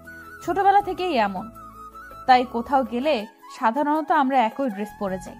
আমি, হিমা আর নিশি আপু সবার সাথে দাঁড়িয়ে আছি। হঠাৎ সেখানে সাহিল ভাইয়ার উদয় হলো। তারপর তিনি আমাকে আর হিমাকে উদ্দেশ্য করে বলতে লাগলো, আপনারা দুইজন জমজ বোন নাকি? হ্যাঁ, যদিও চেহারায় মিল নেই, তবে দেখতে জমজের মতোই। সব জমজের চেহারায় তো আর হুবহু হয় না। দেখিয়া, উনি দেখতে কিছুটা অভিক ভাইয়ের মতো না? আমি তো প্রথমে চমকে গিয়েছিলাম। অমন হা করে তাকিয়ে থাকিস না, পরে আবার ওনার ভাব বেড়ে যাবে। তুই চিনিস নাকি ওনাকে? কই, আমাকে তো বলিসনি কিছু। আরে আমি চিনবো কি করে? কাল ফুপা বলল যে ইনি নাকি ওনার কেমন বোনের ছেলে, তাই শুনলাম আর কি। ও আচ্ছা, তাই বল। আপনারা কি আমাকে নিয়ে কিছু বলছেন? হিমা ওনার কথার উত্তর দিতে যাচ্ছিল, আমি ওকে টেনে ওখান থেকে নিয়ে আসলাম। নিশি আপু আমাদের সাথেই আসলো। তারপর হিমাকে বললাম, তুই শুধু শুধু ওনার সাথে ফালতু কথায় জড়াচ্ছিলি। উনি লোকটা মনে হয় সুবিধার নয়। বর চলে এসেছে, সবাই ওদিকে চলে গেল। মিশিরা সবাই গেলেও আমি আর নিশি আপু যেখানে দাঁড়িয়েছিলাম ওখানেই রইলাম। বেশি লোকজনের মধ্যে যেতে আমার ভালো লাগে না। নিশি আপুরও হয়তো ভালো লাগে না, কিন্তু তার জিজ্ঞেস করা হলো না। আজ রাতে নিশি আপু হিমার কাছেই ছিল। কাল চলে যাবে জন্য হিমা জোরাজুরি করছিল ওর কাছে থাকার জন্য। নিশি আপুর আজও ইচ্ছে ছিল আমার কাছে থাকার, হয়তো আরো গল্প করতে চেয়েছিল, কিন্তু তা আর হলো না। অনেক চেষ্টা করেও আজ আর আবির ভাইয়ার সাথে কথা বলতে পারলাম না। ভাইয়া অনেক ব্যস্ত ছিল সারাদিন। ফুপুর ছেলে না থাকায় আবির ভাইয়া মিশির অন্য কাজিনদের সাথে অনেক সাহায্য করেছে। তাহলে সাহিল ভাইয়ার সাথে যে আবির ভাইয়ার সম্পর্ক ভালো হয়নি তা দুজনকে একসাথে একবার দেখেই বোঝা গিয়েছে। আবির ভাইয়া আর নিশি আপু চলে যাচ্ছে জন্য আমার আর হিমার মন কিছুটা খারাপ। এই দুদিনেই অনেকটা আপন হয়ে গিয়েছিল নিশি আপু, কিন্তু বিদায় তো দিতেই হবে। আবির ভাইয়াকে আমি প্রাণ ভরে দেখে নিলাম যাওয়ার সময়। কে জানে আবার কবে সামনে থেকে কিভাবে দেখতে পাবো। আবির ভাইয়ার সাথে আগের মতো কথা হলেও আমি সব সময় এই আশায় থাকি যে হয়তো আজই আবির ভাইয়া আমাকে তার মনের কথাটা জানাবে, কিন্তু না, সেই সময়টা যেন আবির ভাইয়ার আর হয়ে ওঠে না। কথা বললে শুরুতেই বলবে ভালো করে পড়াশোনা করবি। আরে ভাই, পড়াশোনা ছাড়া কি মানুষের জীবনের কিছু থাকতে পারে না? সেই জন্য রাগ করে পরীক্ষার মধ্যে আবির ভাইয়ার সাথে আর কথাই বলিনি, কল করলেও ধরিনি। পড়াশোনার কথা শোনার জন্য আমি তার সাথে কথা বলবো? আজ আমার এসএসসি পরীক্ষা শেষ হলো। আজ ভেবে রেখেছি যে আবির ভাইয়ের সাথে অনেকক্ষণ কথা বলবো, কিন্তু আবির ভাইকে কল করার পর কল রিসিভ করেই বলল, আজ তো পরীক্ষা শেষ, তোর তো মজা। আমার সেকেন্ড ইয়ার ফাইনাল পরীক্ষা, আমার প্যারা শুরু। তা পরীক্ষা কেমন দিলি? অনেক ভালো হয়েছে। ভালো না চাই, রেজাল্টেই জানা যাবে। হিমাও তো বললো ভালো হয়েছে, তোদের ভালো কোনো বিশ্বাস নেই? কেন, শুধু কি আপনারাই ভালো রেজাল্ট করতে পারেন, আমরা পারি না? যত সব ঢং। কথাই চিড়ে ভেজে না, রেজাল্ট দিলেই দেখা যাবে। আচ্ছা এখন রাখি, আমি একটু বাইরে আছি, পরে কথা হবে বলেই কলটা কেটে দিল। রাগে আমার গা জ্বালা করছে। একে তো অপমান করলো, তার উপর আবার মুখের উপরে কল কেটে দিল। পছন্দ করি বলি কি তার 7 খুন মাফ করবো নাকি? আমিও আর কল করব না। বিকেলে আমি আর হিমা অনেক দিন পর হাঁটতে বেরিয়েছি। এমন সময় মা কল করে তাড়াতাড়ি বাড়ি যেতে বলল। আমি আর হিমা প্রায় দৌড়ে বাড়ি চলে গেলাম। তারপর মা বলল, পরীক্ষা শেষ হয়েছে আর দুজনের পাড়া বেড়ানো আবার শুরু হয়ে গেছে। এখন থেকে দুজনে বাড়িতেই থাকবে, দরকার ছাড়া কোথাও যাবে না। কি হয়েছে চাচি? আমাদের পরীক্ষা শেষ, এখনো তো শুধু ঘুরেই বেড়াবো। তোমার বড় কাকার নির্দেশ, তোমরা এখন বড় হয়েছো, কোথাও যাওয়া যাবে না। তিনি নাকি তোমাদের রাস্তার মাঝে দাঁড়িয়ে হাসতে দেখেছে। বড় কাকার কথা শুনে আমি আর হিমা দুজনেই চুপ হয়ে গেলাম। কারণ বড় কাকাকে শুধু আমি আর হিমা নয়, বাড়ির সবাই ভীষণ ভয় পায়। বড় কাকার কথাই এই বাড়িতে শেষ কথা। তার মুখের উপরে কথা বলার সাহস কারণ নেই। আবির ভাইয়ার পরীক্ষা শেষের দিকে, পরীক্ষা শেষ করেই বাড়ি আসবে। আমার কি যে আনন্দ হচ্ছে তা বলে বোঝাতে পারবো না। আমি বসে বসে ফোন দেখছি। হিমা ওর মামার বাড়ি বেড়াতে গেছে। এমন সময় বাবা চিন্তিত মুখে আমার ঘরে এসে বললেন, হিয়া মা, তোকে কাল দেখতে আসবে, তৈরি হয়ে থাকিস। দেখতে আসবে মানেটা কি বাবা? তোমরা কি আমাকে আর পড়াতে চাও না? তুমি বলেছিলে রেজাল্ট দেবার পর আমি কোথাও চান্স না পেলে আমাকে বিয়ে দেবে।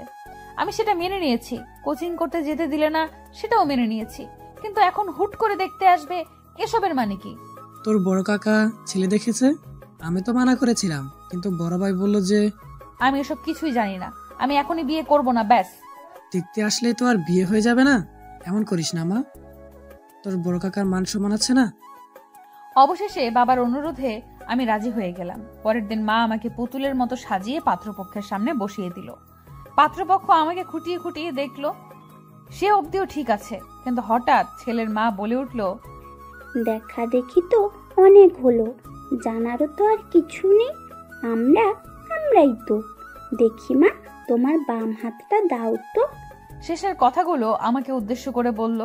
আমি ওনার কথার কোনো মানে না বুঝতে পেরে সবার সামনে বাধ্য মেয়ের মতো হাতটা বাড়িয়ে দিতেই ছেলেটা আমার হাতের মধ্যে আংটি পরিয়ে দিল। আমার আঙুলে আংটি পড়তেই আমি রাগী চোখে বাবার দিকে তাকালাম। বাবা চোখ নামিয়ে নিল। আমি ওখান থেকে চলে আসার জন্য পা বাড়িয়েছি। তখন বড় বাবা বলে উঠলেন, হিয়া, ওখানে বসো। আমি ওনাদের সামনে সোফার উপর বসে পড়লাম। আমার মাথাটা যেন ঝিমঝিম করছে, পুরো পৃথিবীটা মনে হচ্ছে ঘুরছে। নিজের অনিচ্ছা সত্ত্বেও আমি ওখানে বসে রইলাম। ওনারা চলে যেতেই আমি রাগে চেঁচিয়ে উঠলাম, বাবা, তুমি এখনো চুপ করে আছো? কি বলেছিলে তুমি? আর এখন কি হলো? আমি আংটিটা হাত থেকে খুলতে যাচ্ছিলাম, মা আমাকে বাধা দিয়ে বলল, এসব কি ধরনের ছেলে মানুষই? এই আংটি হাত থেকে একদম খুলবি না। এত ভালো ছেলে সারা গ্রাম খুঁজেও একটাও পাবি? তোর বাবা যা করেছে তোর ভালোর জন্যই করেছে। মা আমি এই বিয়ে করতে পারবো না। মা বাবার সামনে থেকে আমাকে নিয়ে এলো, তারপর বলল, পাগল হয়ে গেছিস? তোর বড় কাকা শুনলে কি বলবে? মেয়ে মুখে মুখে তর্ক করছে। আমি এই বিয়ে করতে পারবো না, ব্যাস। কেন? বিয়ে করতে সমস্যা কি? আজ হোক আর কাল হোক বিয়ে তো করতেই হবে। আর একটা কথাও বলবি না। আমি একজনকে পছন্দ করি, আমি এ ছেলে কেন অন্য কাউকে বিয়ে করতে পারবো না তাকে ছাড়া। আমার কথাটা শেষ হতে না হতেই বাবা আমার রুমে এসে আমাকে একটা থাপ্পড় দিলেন। আমি কল্পনাও করতে পারিনি যে বাবা আমার গায়ে হাত তুলতে পারে। আমি হা করে বাবার মুখের দিকে তাকিয়ে আছি, চোখের পানিগুলো কোনো বাধা মানছে না। বাবা রেগে গিয়ে মাকে উদ্দেশ্য করে বলল, তোমার মেয়েকে বোঝাও একটু, ওনারা আংটি পরিয়ে দিয়েছে, এখন এসব বলে লাভ নেই। আমি ওনাদের কথা দিয়েছি 2 দিন পর বিয়ে। ছেলে 1 সপ্তাহ ছুটি নিয়ে এসেছে, এখন কোনো অনুষ্ঠান হবে না, শুধু রেজিস্ট্রি করে রাখা হবে। ওরা আজকেই করতে চেয়েছিল, কিন্তু আমি 2 দিনের সময় নিয়েছি। আমার একমাত্র মেয়ের বিয়ে একটু অ্যারেঞ্জ ম্যারেজ না করলে হয়? বাবার মুখে কথাগুলো শুনে আমি থপ করে বিছানার উপর বসে পড়লাম। কোনো কিছু বলার শক্তিটুকু হারিয়ে ফেলেছি। বাবা এভাবে আমার বিয়ে ঠিক করে ফেলবে আমি কল্পনাও করতে পারিনি। মা আমাকে বুঝিয়ে সুঝিয়ে চলে গেল। আমি পাথরের মতো অনড় হয়ে ওখানেই বসে রইলাম। রাতে খাওয়া দাওয়া না করেই শুয়ে রইলাম। মা কয়েকবার খাওয়ার জন্য ডাকলেও বাবা একটা কথাও বললেন না, নিজে খেয়ে দিয়ে চুপচাপ শুয়ে পড়লো। বাবা তো কখনো এমন করে না আমার সাথে, তাহলে আজ কেন এমন করছে? হিমাও নেই যে ওর সাথে একটু গল্প করব। আমার বিয়ে ঠিক হয়েছে শুনে কালকেই চলে আসবে বলল। আমি আংটিটা খুলে টেবিলের উপর রেখে আবির ভাইকে কল করে সবটা বলতেই আবির ভাইয়া বলল, ছোট কাকা এমনটা করতে পারে না, এভাবে তোর বিয়ে দিতে পারে না। আমার পরশু সেন্ট্রাল ভাইবা আছে, ওটা শেষ হলেই আমি বাড়ি চলে আসছি। তুই চিন্তা করিস না, সব ঠিক হয়ে যাবে। কিছুই ঠিক হবে না। পরশু এসে আমার বিয়ে দেখতে চান? আবির ভাইয়া আজ একটা কথা সত্যি করে বলুন তো, আপনি কি সত্যিই চান যে আমার বিয়ে হয়ে যাক অন্য কারোর সাথে? এসব তুই কি বলছিস ইয়া? আর আমার চাওয়া না চাওয়ার কি কোনো মূল্য আছে তোর কাছে? তুই তো বলছিস এখন বিয়ে করবি না। কেন বলছি সেটা মনে হয় জানেন না।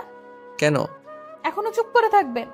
আমি সব জানি ভাইয়া, আপনি যদি এখনো চুপ করে থাকেন তাহলে আমি সত্যি বিয়ে করে নেব। একবার শুধু বলুন। হ্যাঁ হিয়া, আমি মানছি আমি তোকে ভালোবাসি, কিন্তু আবির ভাইয়ের মুখে এই কথাটা শোনার জন্য আমি কতদিন ধরে অপেক্ষা করছিলাম। আজ তার অবসান ঘটল, তবে এমন একটা পরিস্থিতিতে এমন কথা শুনতে হবে তা ভাবতে পারিনি। আমি এবার আনন্দে কান্না করে দিলাম। তারপর বললাম, আমি আপনাকে ভালোবাসি ভাইয়া, আর আপনিও আমাকে ভালোবাসেন। পৃথিবীর আর কোনো শক্তি নেই যে আমাকে অন্য কারোর সাথে বিয়ে দিতে পারে। আমি আপনাকে ছাড়া অন্য কাউকে বিয়ে করব না। আপনি তো আমাকে গ্রহণ করবেন আপনার জীবনে। হিয়া এখন এসব বলার সময় নয়, আগে কাকাকে বোঝাতে হবে। বিয়েটা যে করে হোক আটকাতে হবে। কাকা এইভাবে তোর বিয়ে দিতে পারে না। সেটা নিয়ে আপনাকে ভাবতে হবে না, আপনি নিশ্চিন্তে থাকুন। আমি কিছুতেই এই বিয়ে করব না। হিয়া তুই আমার সাথে মজা করছিস না তো? দেখ, মজা করা আমার একদম পছন্দ নয়। তুই যদি মজা করে থাকিস আমার থেকে সত্যিটা জানার জন্য, তাহলে কিন্তু ভালো হবে না। আপনার মনে হচ্ছে এমন একটা ব্যাপার নিয়ে আমি মজা করছি? আপনি হিমা বা চাচিকে জিজ্ঞেস করে দেখুন। আচ্ছা আমি শুনছি, যদি এটা মজা হয় তাহলে তো বুঝতেই পারছিস। আচ্ছা, আমি আমার মনের কথাগুলো কাউকে জানাতে পারিনি এখনো, এমনকি হিমাকেও জানাতে ভয় লাগছে। ও যদি সবাইকে বলে দেয়, কিন্তু বিয়েটা তো আমি এখনো ভাঙতে পারিনি। বাবা বলেছে যে ছেলে নাকি বিয়ে পিছিয়ে দিয়েছে, ওদেরও বাজার সদাই করতে হবে। আর এবারের ছুটি তো কেটেই গেল, আবার ছুটি নিয়ে এসে একেবারে বিয়ের অনুষ্ঠান করে নিয়ে যাবে। কথাটা শুনে আমি যেন স্বস্তির নিঃশ্বাস ফেললাম। আবির ভাইয়া চলে আসলে কোনো একটা ব্যবস্থা নিশ্চয়ই করবে। আবির ভাইয়া বাবার সাথে কথা বলেছে, বাবা কারো কথাই শুনছে না, সে আমাকে বিয়ে দিয়েই ছাড়বে। আমি আবির ভাইয়ার ভরসায় আছি এখন। জানি না আমাদের ভালোবাসার জোর কতটুকু। রাতে আমি ঘুম থেকে উঠে দেখি মা পাশে নেই। আমার কেমন যেন ভয় লাগছিল। রাত প্রায় 3টা বাজে। আমি মাকে ডাকার জন্য বাবার ঘরের দিকে যেতেই শুনতে পেলাম যে বাবা বলছে, ও তো বুঝতে পারেনি যে কালকেই বিয়ে, ওকে কিন্তু কিছুতে জানানো যাবে না। তাহলে কি করবে না করবে কে জানে। ওকে যে কোনো বিশ্বাস নেই এখন আমার। এখনো রাজি হয়নি বিয়েতে, তাই না? না, রাজি হতে হবে না, ভেবো না তুমি। এই বয়সে এমন পাগলামি একটু একটু করেই থাকে। তুমি শুধু ওকে একটু চোখে চোখে রেখো, ছেলেটা অনেক ভালো। বিয়ে হয়ে গেলেই দেখবে সব ঠিক হয়ে যাবে। আমার কিন্তু ভয় লাগছে। মেয়েকে এইভাবে জোর করে বিয়ে দেওয়াটা কি ঠিক? যদি বিয়ের পর সমস্যা করে তখন তো আরো সমস্যা হবে। তুমি বেশি ভেবো না তো, কত বিয়ে দেখলাম এমন, সব ঠিক হয়ে যাবে। আচ্ছা তুমি এবার যাও, ও আবার জেগে যেতে পারে।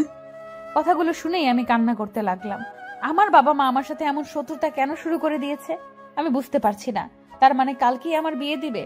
আমি যেন উল্টাপাল্টা কিছু না করে তাই আমাকে শান্ত করে রেখেছে কেন? মা এসে আমার পাশে শুয়ে পড়লো, তারপর আমার মাথায় হাত বুলিয়ে দিতে লাগলো। আমি কি করব কিছুই বুঝতে পারছি না। এখন তো আবির ভাইয়াকেও জানানো যাবে না, কিন্তু আবির ভাইয়া ছাড়া আর কাউকে আমি বিয়ে করতে পারবো না। সকালের আলো ফোটার আগেই আমি মোবাইলের আলো জ্বালিয়ে বসে বসে খুব সাবধানে একটা চিরকুট লিখলাম। প্রিয় বাবা মা, আমাকে ক্ষমা করে দিও, আমি এই বিয়ে করতে পারবো না। আমি একজনকে ভালোবাসি। তোমরা আমার সাথে এমন কেন করছো জানি না, তবে আমি তোমাদের অনুরোধ রাখতে পারলাম না। সরি বাবা, সরি মা, আমাকে খুঁজতে হবে না। আমি অনেক দূরে চলে যাচ্ছি, ভালো থেকো আর আমার জন্য দোয়া করো। তোমাদের হিয়া। বললাম তো চলে যাব, কিন্তু কোথায় যাব? আবির ভাইকে কল করলাম অনেকবার, কিন্তু এত সকালে আবির ভাইয়া কল রিসিভ করলো না। আমার একমাত্র গন্তব্য এখন আবির ভাইয়ার ভার্সিটি। আমি চুপি চুপি মায়ের বোরকাটা পরে একটা ছোট্ট হ্যান্ডব্যাগে 1 বোতল পানি আর মোবাইলটা নিয়ে বেরিয়ে পড়লাম। তারপর বাবার মানিব্যাগ থেকে 10,000 টাকা খানেক টাকা পেলাম, পুরোটাই রেখে দিলাম। তারপর অন্ধকারের মধ্যেই বেরিয়ে পড়লাম। যে মানুষ সকালের আজান হওয়ার পরেও একা রুমের বাইরে যেতে ভয় পায়, সেই মানুষ আজ আজানের সময় বাড়ির বাইরে বেরিয়ে পড়লাম।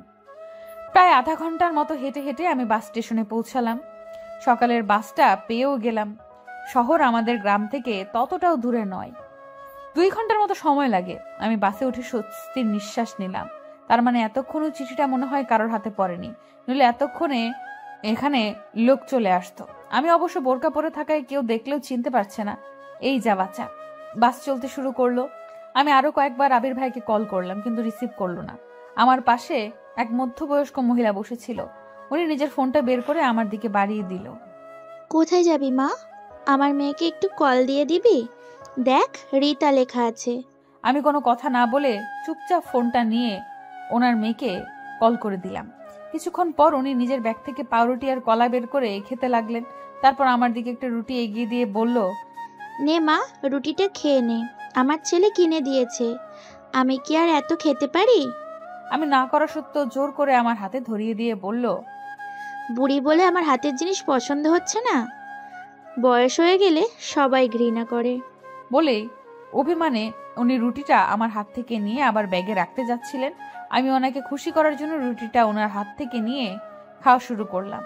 এতটা রাস্তা হেঁটে ক্ষুধাও পেয়েছিল। রুটিটা খাওয়ার সাথে সাথে আমার কেমন যেন ঘুম পেতে লাগলো। আমি চোখ দুটো বন্ধ করে ফেললাম। এত সকালে উঠায় হয়তো ক্লান্তিতে এমনটা হচ্ছে। তারপর আমার আর কিচ্ছু মনে নেই। আমি চোখ খুলে নিজেকে হসপিটালে আবিষ্কার করে অবাক হয়ে গেলাম। আমার ফোন, ব্যাগ সব কোথায়? আর আমি হসপিটালেই বা কি করে আসলাম? আমি আশেপাশে তাকিয়ে আরো অনেক লোকজন দেখতে পেলাম। বোঝাই যাচ্ছে যে এটা কোনো সরকারি হাসপাতাল। আমি নড়াচড়া করতে গিয়ে বুঝতে পারলাম যে আমাকে স্যালাইন দিয়ে রাখা হয়েছে। মাথাটা এখনো ঝিমঝিম করছে। সামনে একজন ডাক্তারকে দেখতে পেয়ে তাকে ডাকতে লাগলাম। এক্সকিউজ মি, ডাক্তার সাহেব। আমার ডাক শুনে ডাক্তারটা আমার দিকে তাকালো। ডাক্তারকে দেখেই আমার আবার অজ্ঞান হয়ে যাওয়ার মতো অবস্থা। আমি আস্তে আস্তে করে বললাম, সাহিল ভাইয়া, আপনি এখানে? এখন কেমন লাগছে? আপনি ঠিক আছেন তো? কি হয়েছিল? এতগুলো প্রশ্নের উত্তর কিভাবে দিব? তার আগে এটা বলুন যে আমি এখানে কি করছি, আর আপনি এবার এখানে কেন? তোমার কি কিছুই মনে নেই? মনে থাকলে কি আর জিজ্ঞেস করতাম? আমি যেহেতু ডক্টরের অ্যাপ্রন পরে আছি, নিশ্চয়ই আমি ডক্টর। আর তুমি যেহেতু রোগীর বেডে শুয়ে আছো, তার মানে তুমি রোগী। সিম্পল ব্যাপার, এতে না বোঝার কি আছে? কিন্তু আমি তো বাসে ছিলাম। তাহলে আমি এখানে কতক্ষণ ধরে আছি? ঘন্টা 2 হবে হয়তো। আমি তো একটু আগে ডিউটিতে এসে তোমাকে দেখে অবাক হয়ে গেছি। প্রথমে ভেবেছিলাম যে হয়তো আমার মনের ভুল, কিন্তু পরে দেখি না। আপনার ফোনটা দেওয়া যাবে? চিন্তা করো না, আমি তোমার বাসা জানিয়ে দিয়েছি। আপনি আমার থেকে না শুনে আমার বাসায় কেন কল করলেন? হাউ স্ট্রেঞ্জ, আমি আপনার উপকার করলাম আর আপনি আমাকে এভাবে বলছেন? জানেন, আপনাকে যে মেডিসিন দিয়ে অজ্ঞান করা হয়েছে তা অতিরিক্ত মাত্রায় ব্যবহার করলে মৃত্যু পর্যন্ত হতে পারে। আপনার ভাগ্য অনেক ভালো যে ডোজ একদম অল্প ছিল। আপনি অসুস্থ আর আমি আপনার বাসায় জানাবো না? না, বলবেন না, কারণ আমি বাড়ি থেকে পালিয়ে এসেছি। এখানে আমাকে আর কতক্ষণ থাকতে হবে? স্যালাইনটি শেষ হলেই আপনি বাসায় যেতে পারবেন, তবে কয়েকদিন রেস্টে থাকতে হবে। আর আপনি পালিয়ে এসেছেন মানে? আচ্ছা, আপনি আমাকে আপনি করে বলছেন কেন? আমি আপনার অনেক ছোট, তুমি করে বলতে পারেন। বাড়ি থেকে কেউ আসছে আমাকে নিতে? না, আবির এসে তোমাকে নিয়ে যাবে। এবার বলো, পালিয়ে কেন এসছো বাড়ি থেকে, তাও আবার একা একা? আবির ভাইয়ার জন্য। আচ্ছা, আবির ভাইয়া কখন আসবে বলেছে? মানে কি বলছো তুমি এসব? আবির ভাইয়ের জন্য মানে? আমি আবির ভাইকে ভালোবাসি তাই। আমি আর কিছু বলার আগেই কেউ সাহিল ভাইয়াকে ডাকতে লাগলো, আর উনি আমার পুরো কথা না শুনেই হন্তদন্ত হয়ে ছুটে গেল। সাহিল ভাইয়া যেতেই আমার মনে পড়লো যে ওনাকে আমি আবির ভাইয়ার কথা কেন বললাম। এখন যদি উনি বাড়িতে সব বলে দেয়, ওই মেডিসিনের প্রভাবে কি সত্যি আমার জ্ঞান বুদ্ধি লোপ পেয়েছে? আমি যাকে তাকে সব বলে দিচ্ছি। প্রায় ঘন্টা দুয়েক পর আমার স্যালাইন শেষ হলো। একজন নার্স এসে স্যালাইনের সুচটা খুলে দিল। এরই মধ্যে সাহিল ভাইয়া আর একবারও আসেনি, হয়তো ব্যস্ত আছে। কিন্তু আবির ভাইয়াও এখন আসছে না কেন? আমার খুব চিন্তা হচ্ছে। একজনের কাছ থেকে সময় জানতে পারলাম যে প্রায় 3টা বেজে গেছে। আমি একটা বিষয়ে অবাক হচ্ছি, আমি হাসপাতালে অথচ আমার বাড়ির কেউ আসলো না। আবির ভাইয়া কখন আমায় নিয়ে যাবে সেই আশায় আছে। আমাকে নিয়ে কারোর কোনো মাথা ব্যথা নেই।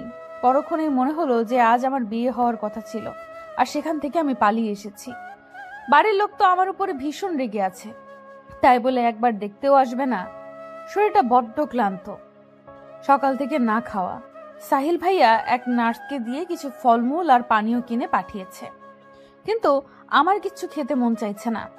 তারপরেও একা একা নিজেকে এতিমের মতো লাগছে। সবার পাশেই কেউ না কেউ আছে, অথচ আমার পাশে কেউ নেই। অনেকেই এসে জিজ্ঞেস করছে যে কি হয়েছিল। শেষে বিরক্ত হয়ে চোখ বন্ধ করে ঘুমের ভান ধরে পড়ে রইলাম। হঠাৎ মাথায় কারোর হাতের ছোঁয়া পেতেই চোখ দুটো আপনা আপনি খুলে গেল। আমি চোখ খুলে আবির ভাইকে দেখে লাফ দিয়ে বেড থেকে উঠে বসলাম। তারপর চোখে মুখে খুশির আভা ফুটিয়ে তুলে বললাম, আপনি এসেছেন? এত দেরি কেন করলেন? আমি কখন থেকে একা একা আপনার জন্য ওয়েট করছি। জানেন, বাড়ি থেকে কেউ আমাকে দেখতে আসেনি। কথাটা বলেই আমি কান্না করে দিলাম।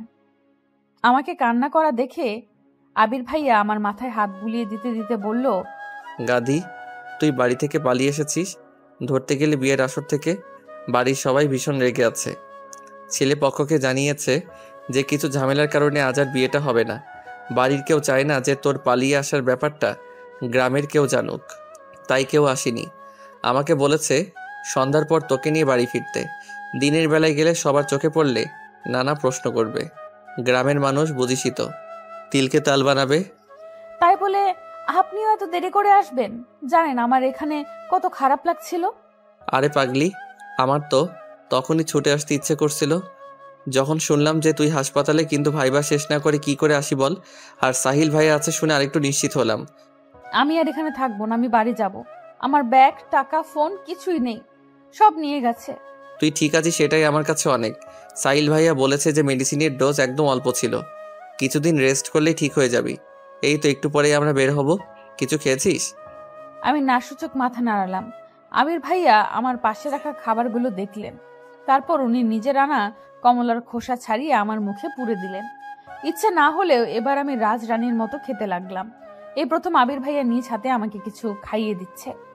আমি আবির ভাইয়ার হাতে খাচ্ছিলাম আর দু চোখ ভরে ওনাকে দেখছিলাম।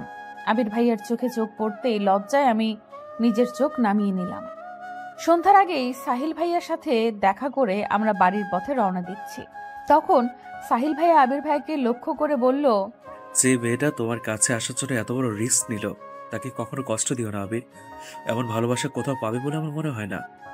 সাহিল ভাইয়ার মুখে এমন কথা শুনে আবির ভাইয়া কিছুটা বিস্ময় নিয়ে আর রাগ নিয়ে আমার দিকে তাকালো। আমি বুঝতে পেরে মাথা নিচু করে নিলাম। আবির ভাইয়া এবার সাহিল ভাইয়ার দিকে তাকিয়ে মুখে কিছুটা হাসি আনার চেষ্টা করলো, তারপর বলল, অবশ্যই ভাইয়া, আর থ্যাঙ্কস আজ সারাদিন ওর খেয়াল রাখার জন্য। আপনি কি এই কথাটা বাসার কাউকে জানিয়েছেন? আমি নিজে একজনকে ভালোবাসতাম, কিন্তু আমার ভুলের জন্য তাকে হারিয়েছি। ভালোবাসা হারানোর কষ্টটা আমি বুঝি। চিন্তা করো না, আমি কখনো তোমাদের বিপদের কারণ হব না। আর কোনো হেল্প লাগলে আমি আছি। হিয়া, তোমার বাসার সবাই মনে করেছে যে তুমি আমার কাছে চলে এসেছিলে, কিন্তু আমি তোমাকে পাত্তা দিইনি। তাদের ফোন করে সবটা জানিয়ে দেওয়ার জন্য আমাকে থ্যাঙ্কস জানিয়েছে, আর তোমার হয়ে ক্ষমাও চেয়েছে। আবিরের জন্য এসে জানলে এতক্ষণে হয়তো। শেষের কথাগুলো সাহিল ভাইয়া আমাকে উদ্দেশ্য করে বলল। তার মানে আমার বাবা মা ভেবেছে যে আমি সাহিল ভাইয়াকে ভালোবাসি। হায় আল্লাহ! সাহিল ভাইয়ার মুখে কথাগুলো শোনার পর আবির ভাইয়া আমার হাতটা শক্ত করে চেপে ধরে বলল, আমি হিয়ার সুখের জন্য সব করতে পারি। আল্লাহর কাছে লাখ লাখ শুক্রিয়া যে আজ হিয়ার কিছু হয়ে যায়নি, নইলে আমি নিজেকে কখনো ক্ষমা করতে পারতাম না। কিভাবে তোমাকে রক্ষা করবে আবির? কি অধিকার আছে তোমার ওর উপর? ভালোবাসার জোর। আমি হিয়াকে অনেক ভালোবাসি আর সেই জোর দিয়ে আমি ওকে রক্ষা করব। আদৌ কি সেটা এত শক্তিশালী? মানে? হিয়া বাসা যাওয়ার পরেই ওই ছেলেটার সাথে জোর করে হিয়ার বিয়ে দিয়ে দেবে। ওই ছেলে জানে যে হিয়া সাজার জন্য পার্লারে এসছে, তাই এত দেরি হচ্ছে। এই কারণেই তোমাদের বাসা থেকে কেউ আসতে পারেনি, সবাই হিয়ার পৌঁছানোর অপেক্ষায় আছে। আর একবার হিয়ার বিয়েটা হয়ে গেলে আমি কিছুতেই হিয়ার এই বিয়ে হতে দেব না, কিন্তু আমাকে তো বলেছে যে বিয়ে পিছিয়ে গিয়েছে। কারণ তুমি যদি হিয়াকে বলে দাও তাই। আর কিভাবে তুমি হিয়ার বিয়ে আটকাবে? হ্যাঁ, তুমি তো হিয়াকে বাসায় নিয়ে যাচ্ছ, আর ওখানে গেলে কেউ তোমার কথা শুনবে না। আমি বাড়ি যাব না, আমি অন্য কাউকে বিয়ে করতে পারবো না। আমার বাবা মা আমার সাথে কেন এমন করছে? আমি অসুস্থ আর তারা আমার বিয়ে নিয়ে পড়ে আছে। আমি এখন কি করব? একটাই রাস্তা আছে, যদিও তো অনেক রিস্কি, কিন্তু এছাড়া আর কোনো উপায় নেই এ বিয়ে আটকানোর। কি সেটা? আবির, তুমি কি হিয়াকে সত্যিই ভালোবাসো? আমি আর কতবার বলবো? হ্যাঁ, আমি হিয়াকে ভালোবাসি, ভীষণ ভালোবাসি। কেন? হিয়াকে বিয়ে করতে পারবে? ভালোবাসি যখন বিয়ে তো অবশ্যই করব। আর আমি সে কথা বলিনি। তুমি কি এখন হিয়াকে বিয়ে করতে পারবে? আমি হিয়াকে এভাবে পেতে চাই না। আমার পরিবারের সবাইকে কষ্ট দিয়ে আমরা কি সুখী হতে পারবো? সবার সম্মতিতে আমি হিয়াকে নিজের করে পেতে চাই। আর এখন আমার নিজেরই কোনো ঠিক ঠিকানা নেই, হিয়াকে ভালো রাখবো কি করে?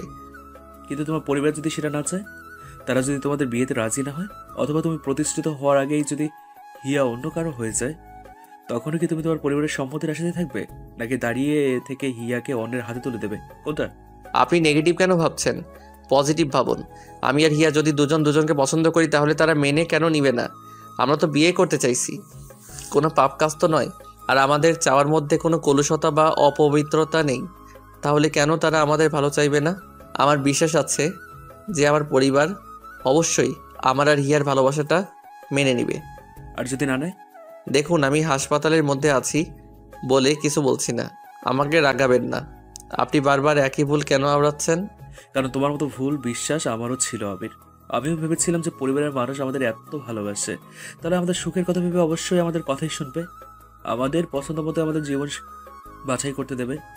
কিন্তু বাস্তবে তা হয় না। বাস্তবতার বড় নিষ্ঠুর। একটা গল্প শুনবে? আমার যদিও ভালো লাগছে না, আর এক মুহূর্ত এখানে থাকতে ইচ্ছে হচ্ছে না, কিন্তু সাহিল ভাইয়ার কথাগুলো শুনতে কেন জানি ভালো লাগছে। ওনার গল্পটা শোনার জন্য বুকটার ভেতরটা আকুপাকু করছে। প্রথম দিন ওনাকে দেখে ভেবেছিলাম যে উনি খুব হাসি খুশি একজন মানুষ, কিন্তু আজ ওনার কথাগুলো শুনে মনে হচ্ছে যে এক বুক কষ্ট নিয়ে উনি মুখে হাসির প্রলেপ দিয়ে থাকেন। আবির ভাইয়া ভাবছিল কি বলবে না বলবে।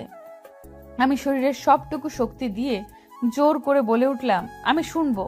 আমার কথা শুনে শুধু আবির ভাইয়া আর সাহিল ভাইয়া নয়, আশেপাশের আরো অনেকেই তাকালো। আমি মাথা নিচু করে ফেললাম।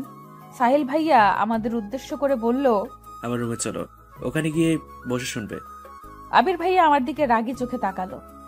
আমি আবির ভাইয়ার থেকে চোখ নামিয়ে নিয়ে সাহিল ভাইয়ার পেছনে যেতে লাগলাম। সাহিল ভাইয়া আবির ভাইয়ার দিকে তাকিয়ে মুচকি একটা হাসি দিল, কিচ্ছু বলল না।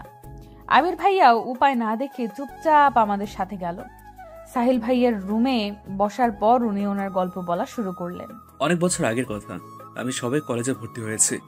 সেখানে পরিচয় হয় আমাদের কলেজের ম্যাথ স্যারের মেয়ে অরুণিতার সাথে। আস্তে আস্তে পরিচয়, ভালো লাগা, তারপর কখন যে দুজনকে ভালোবেসে ফেলি তা আমরা কেউই বুঝতে পারিনি। আমরা যেহেতু ক্লাসমেট ছিলাম, তাই ফ্রেন্ড হিসেবে মেলামেশা করতাম। আমি ওকে অরু বলে ডাকতাম, আর ও আমাকে সাহি বলে ডাকতো। আমাদের ভালোবাসাটা ছিল বোবা ভালোবাসা, মানে কেউ কাউকে সরাসরি বলিনি যে ভালোবাসি, তবে দুজনেই দুজনকে ভালোবাসতাম তা বুঝতে পারতাম। আর এটা যে শুধু আমরা বুঝতে পারতাম তা নয়, কলেজের সবাই একসময় জেনে যায় যে আমি অরুকে ভালোবাসি। সবাই জানলেও ক্ষতি ছিল না, কিন্তু অরুর বাবা জানতে পেরে ভীষণ রেগে যান। উনি একজন শিক্ষক মানুষ, আর ওনার মেয়ে কিনা একটা ছেলের সাথে প্রেম করে বেড়াচ্ছে। হ্যাঁ, উনি ব্যাপারটা কিছুতেই মেনে নিতে পারেননি। আমাদের এইচএসসি পরীক্ষার আগেই ওর কলেজে আসা বন্ধ করে দেয়। আবার তো পড়াশোনা, নাওয়া খাওয়া সব যেন বন্ধ হয়ে যায়। ওর সাথে সব রকমের যোগাযোগ বন্ধ হয়ে যায়। ওর চিন্তায় চিন্তায় আমিও অসুস্থ হয়ে পড়ি। ওর বাবাকে অনেক অনুরোধ করি ওর সাথে একবার দেখা করার জন্য, কিন্তু উনি আমাকে পরীক্ষা দিতে দেবেন না বলে হুমকি দেয়। আমার বাবাকে ডেকে অপমান করে। বাবা আমাকে বকা দিতে চাইলেও পারে না, কারণ তখন আমার অবস্থা এমনিতেই খারাপ। আরো শুনবে আবির? তোমাকে বলছি, পুরোটা শুনবে কি? না শুনতে চাইলে জোর করবো না। তারপর বলুন, শুনছি তো। আর কি ওর আপুর সাথে আপনার দেখা হয়নি? ওনার কি বিয়ে হয়ে গেছে? বিয়ে হয়ে গেলেও তো একটা সান্ত্বনা থাকতো যে ও এখনো বেঁচে আছে। এই কথাটা শুনেই আমার বুকের ভেতরটা যেন শূন্যতায় ভরে গেল। আমি সাহিল ভাইয়ের দিকে করুণ চোখে তাকিয়ে বললাম, অরু আপু কি বেঁচে নেই? শেষ পরীক্ষার দিন ওর বাবা চোখ ফাঁকি দিয়ে আমার কাছে এসেছিল, আমাকে বারবার বলেছিল ওকে নিয়ে যেন পালিয়ে যাই কোথাও, ওকে যেন বিয়ে করে নিই, তারপর যা হয় দেখা যাবে। আমি তখন অনেক ছোট, ওই সময় বিয়ে। আমি ওরুকে বোঝাতে চেষ্টা করি যে আস্তে আস্তে সব ঠিক হয়ে যাবে। আমরা ভার্সিটিতে উঠলে তখন তো আর কেউ পাহারা দেবে না, ভার্সিটি আলাদা হলেও আমরা যোগাযোগ রাখবো, আর পড়াশোনা শেষ করে আমরা বিয়ে করে নেব। ও সেদিন অনেক কান্না করেছিল, কিন্তু সেই কান্নার সুরগুলো আমার কানে তখন পৌঁছেনি। আজ আমার কানে সেই সুর বাজে। মাঝে মধ্যে আমি ওর সেই নিদারুণ কান্না শুনতে পাই। সেদিন ওর বাবা আমাদের খুঁজে বের করে, এরপর আমাকে আর ওরকে বোঝায় যে আমাদের পড়াশোনা শেষ হলে উনি নিজে আমাদের বিয়ে দেবে। ওর ওনার সাথে সেদিন যেতে চেয়েছিল না, আমি জোর করে ওর বাবার সাথে পাঠিয়ে দিয়েছিলাম। ওর সেই করুণ চাউরিটা আজও আমার চোখের সামনে ভাসে। সেদিন যদি ওকে যেতে না দিতাম, তারপর আবার ওর সাথে যোগাযোগ বন্ধ হয়ে যায়। আমি ভাবলাম যে হয়তো বাসায় পড়াশোনা করছে, আমিও মেডিকেলের জন্য কোচিং করায় ব্যস্ত হয়ে পড়লাম। আমাকে যে ওর জন্য কিছু করতে হবে। আমি ভেবেছিলাম যে মেডিকেলে চান্স পেলে ওর বাবা আমাকে হাসি মুখে মেনে নেবে। এরপর সেদিন আমার অ্যাডমিশন ছিল। সকালে একটা আনা নম্বর থেকে কল আসলো। আমি রিসিভ করতে ওর কান্নার আওয়াজ শুনতে পেলাম। ওর কান্না করে বলেছিল যে ওর বাবা নাকি ওর বিয়ে ঠিক করে ফেলেছে। সেদিন ওর বিয়ে ছিল। অনেক কষ্টে একজনের ফোন থেকে লুকিয়ে আমাকে ফোন করেছিল। আমি বলেছিলাম যে পরীক্ষাটা দিয়েই আমি ওর বাসায় যাব, ওর বাবার সাথে কথা বলবো। অনেক কান্না করেছিল সেদিনও। আর আমি অ্যাডমিশন নিয়ে ব্যস্ত ছিলাম। আমরা কত স্বার্থপর। সেইটুকুই ছিল ওর সাথে আমার শেষ কথা। ওর সেদিন আমার জন্য অনেকক্ষণ অপেক্ষা করেছিল, আমিও গিয়েছিলাম, তবে দেরি করে। ওরও আমার অপেক্ষায় থেকে থেকে যখন ওর বিয়ের জন্য কবুল পড়াতে আসে, ঠিক তখনই নিজের কাছে থাকা মারাত্মক একটা বিষ ঠকঠক করে পান করে নেয়। সবার সামনে নতুন বধূ বেশে ওর ঢলে পড়ে মৃত্যুর করে। কেউ জানে না যে সেই বিষও কোথায় পেয়েছিল। হসপিটালে নিয়েও লাভ হয়নি। আপনি গিয়ে কি ওনার লাশ দেখতে পেয়েছিলেন? হ্যাঁ, আমি ওর বাসা থেকে সোজা হসপিটালে চলে যাই, আর সেখানে আমার অরুকে বউ সাজে প্রাণ ভরে দেখে নিই। শেষ দেখা। আচ্ছা আবির, আর যদি হিয়ার কিছু হয়ে যেত, তুমি নিজে ক্ষমা করতে পারতে? এবার বলো। আমি হিয়াকে বিয়ে করতে চাই, আপনি সাহায্য করবেন? অবশ্যই, চলো আমার সাথে। আমাদের সাথে তো কোনো কাগজপত্র নেই, তাহলে? ওসব কিছুই লাগবে না, তুমি চলো আমার সাথে। তারপর উনি আমাদের ওই হসপিটালের মসজিদের সামনে দাঁড় করিয়ে ভেতরে চলে গেলেন। আমি আর আবির ভাইয়া চুপচাপ ওনার অপেক্ষা করতে লাগলাম। কয়েক মিনিট পর সাহিল ভাইয়া বাইরে এসে বললেন যে ব্যবস্থা হয়ে গেছে। তারপর আমাদের মসজিদের বারান্দার মতো একটা জায়গায় নিয়ে বসালেন। তারপর ইমাদ সাহেব আবির ভাইয়া আর আমাকে উদ্দেশ্য করে বললেন, তোমরা কি সত্যি এভাবে বিয়ে করতে চাও? কোনো কাগজপত্র নেই, শুধু ইসলামের শরীয়ত মোতাবেক কবুল পড়াতে পারবো আমি। কাগজপত্র তোমরা যে কোনো সময় নিতে পারবে। বলো রাজি? ওরা কি বলবে? আমি এখন ওদের গার্জিয়ান, আপনি বিয়ে পড়ান। আবির ভাইয়া কিছু বলতে গিয়েও বললেন না। আমিও আর কিছু বললাম না। ইমাম সাহেব আমাদের দুজনের নাম ধাম সব জিজ্ঞেস করে নিল। ইমাম সাহেব প্রথমে আমাকে, তারপর আবির ভাইকে কবুল পড়ালেন। আমার ভাবতে অবাক লাগছে যে আবির ভাইয়ের সাথে আমার বিয়ে হয়ে গেছে। মনে হচ্ছে যেন সব স্বপ্ন। সাহিল ভাইয়ার মুখে অফুরন্ত হাসির রেখা ফুটে উঠল।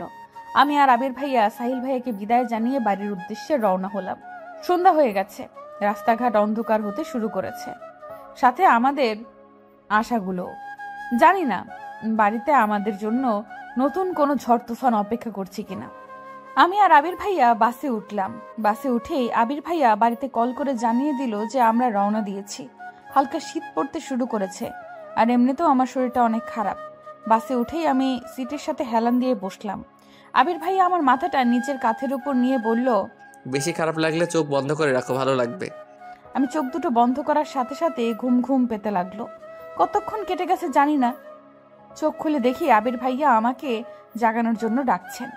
আমি সিট থেকে উঠে ভাইয়ার সাথে বাস থেকে নেমে পড়লাম। তারপর ভাইয়া একটা রিক্সা ডাকলো। অনেকটা রাত হয়ে গেছে, রিক্সাও তেমন নেই। আমি আর আবির ভাইয়া রিক্সায় উঠে বাড়ির উদ্দেশ্যে রওনা দিলাম। ভয়ে আমার আত্মা শুকিয়ে যাচ্ছে। সকালে কাউকে না জানিয়ে চলে গিয়েছিলাম, এখন না জানি সবাই কি বলবে। সবাই নাকি আমার উপরে ভীষণ রেগে আছে। আমি ভয়ে ভয়ে আবির ভাইকে বললাম, সবাই তো এমনিতেই আমার উপরে রেগে আছে, যদি শুনে যে আমরা বিয়ে করে নিয়েছি তাহলে তো আরো রাগারাগি করবে, আপনাকে অনেক বকাবকি করবে। আরে পাগল, আমরা কি গিয়েই বলবো নাকি যে আমরা বিয়ে করে নিয়েছি? পরিস্থিতি বুঝে কথা বলতে হবে, আমাদের বিয়ের কথা ভুলেও মুখে আনবি না। আগে দেখ কি হয়, তারপরে।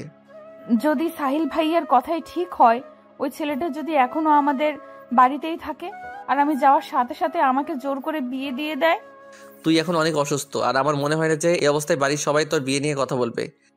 যদি বলে? তুইও এই সাহিল ভাইয়ার মতো নেগেটিভ ভাবতে শুরু করেছিস। চুপচাপ চল, বেশি কথা বলতে হবে না, সে যা হয় দেখা যাবে।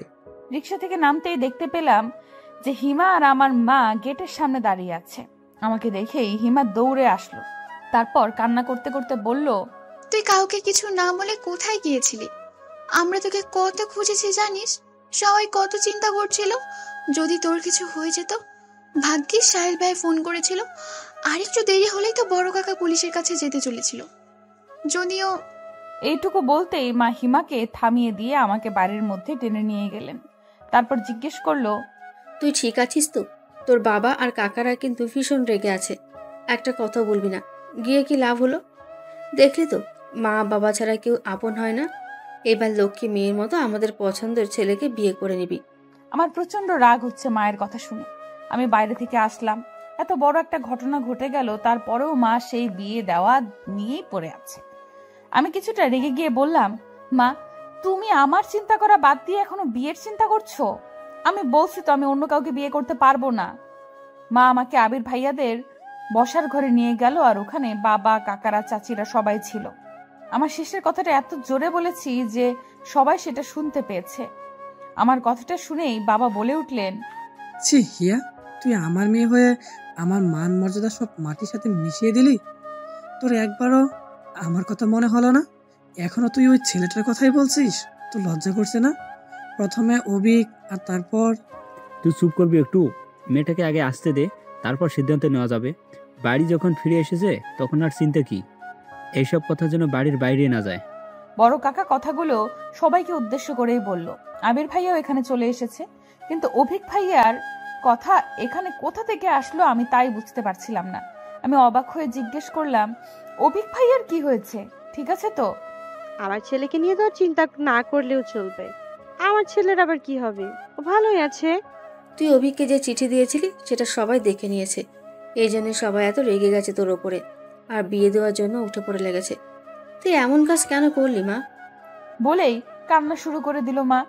কিন্তু আমি যেন নড়াচড়া করতে ভুলে গেছি।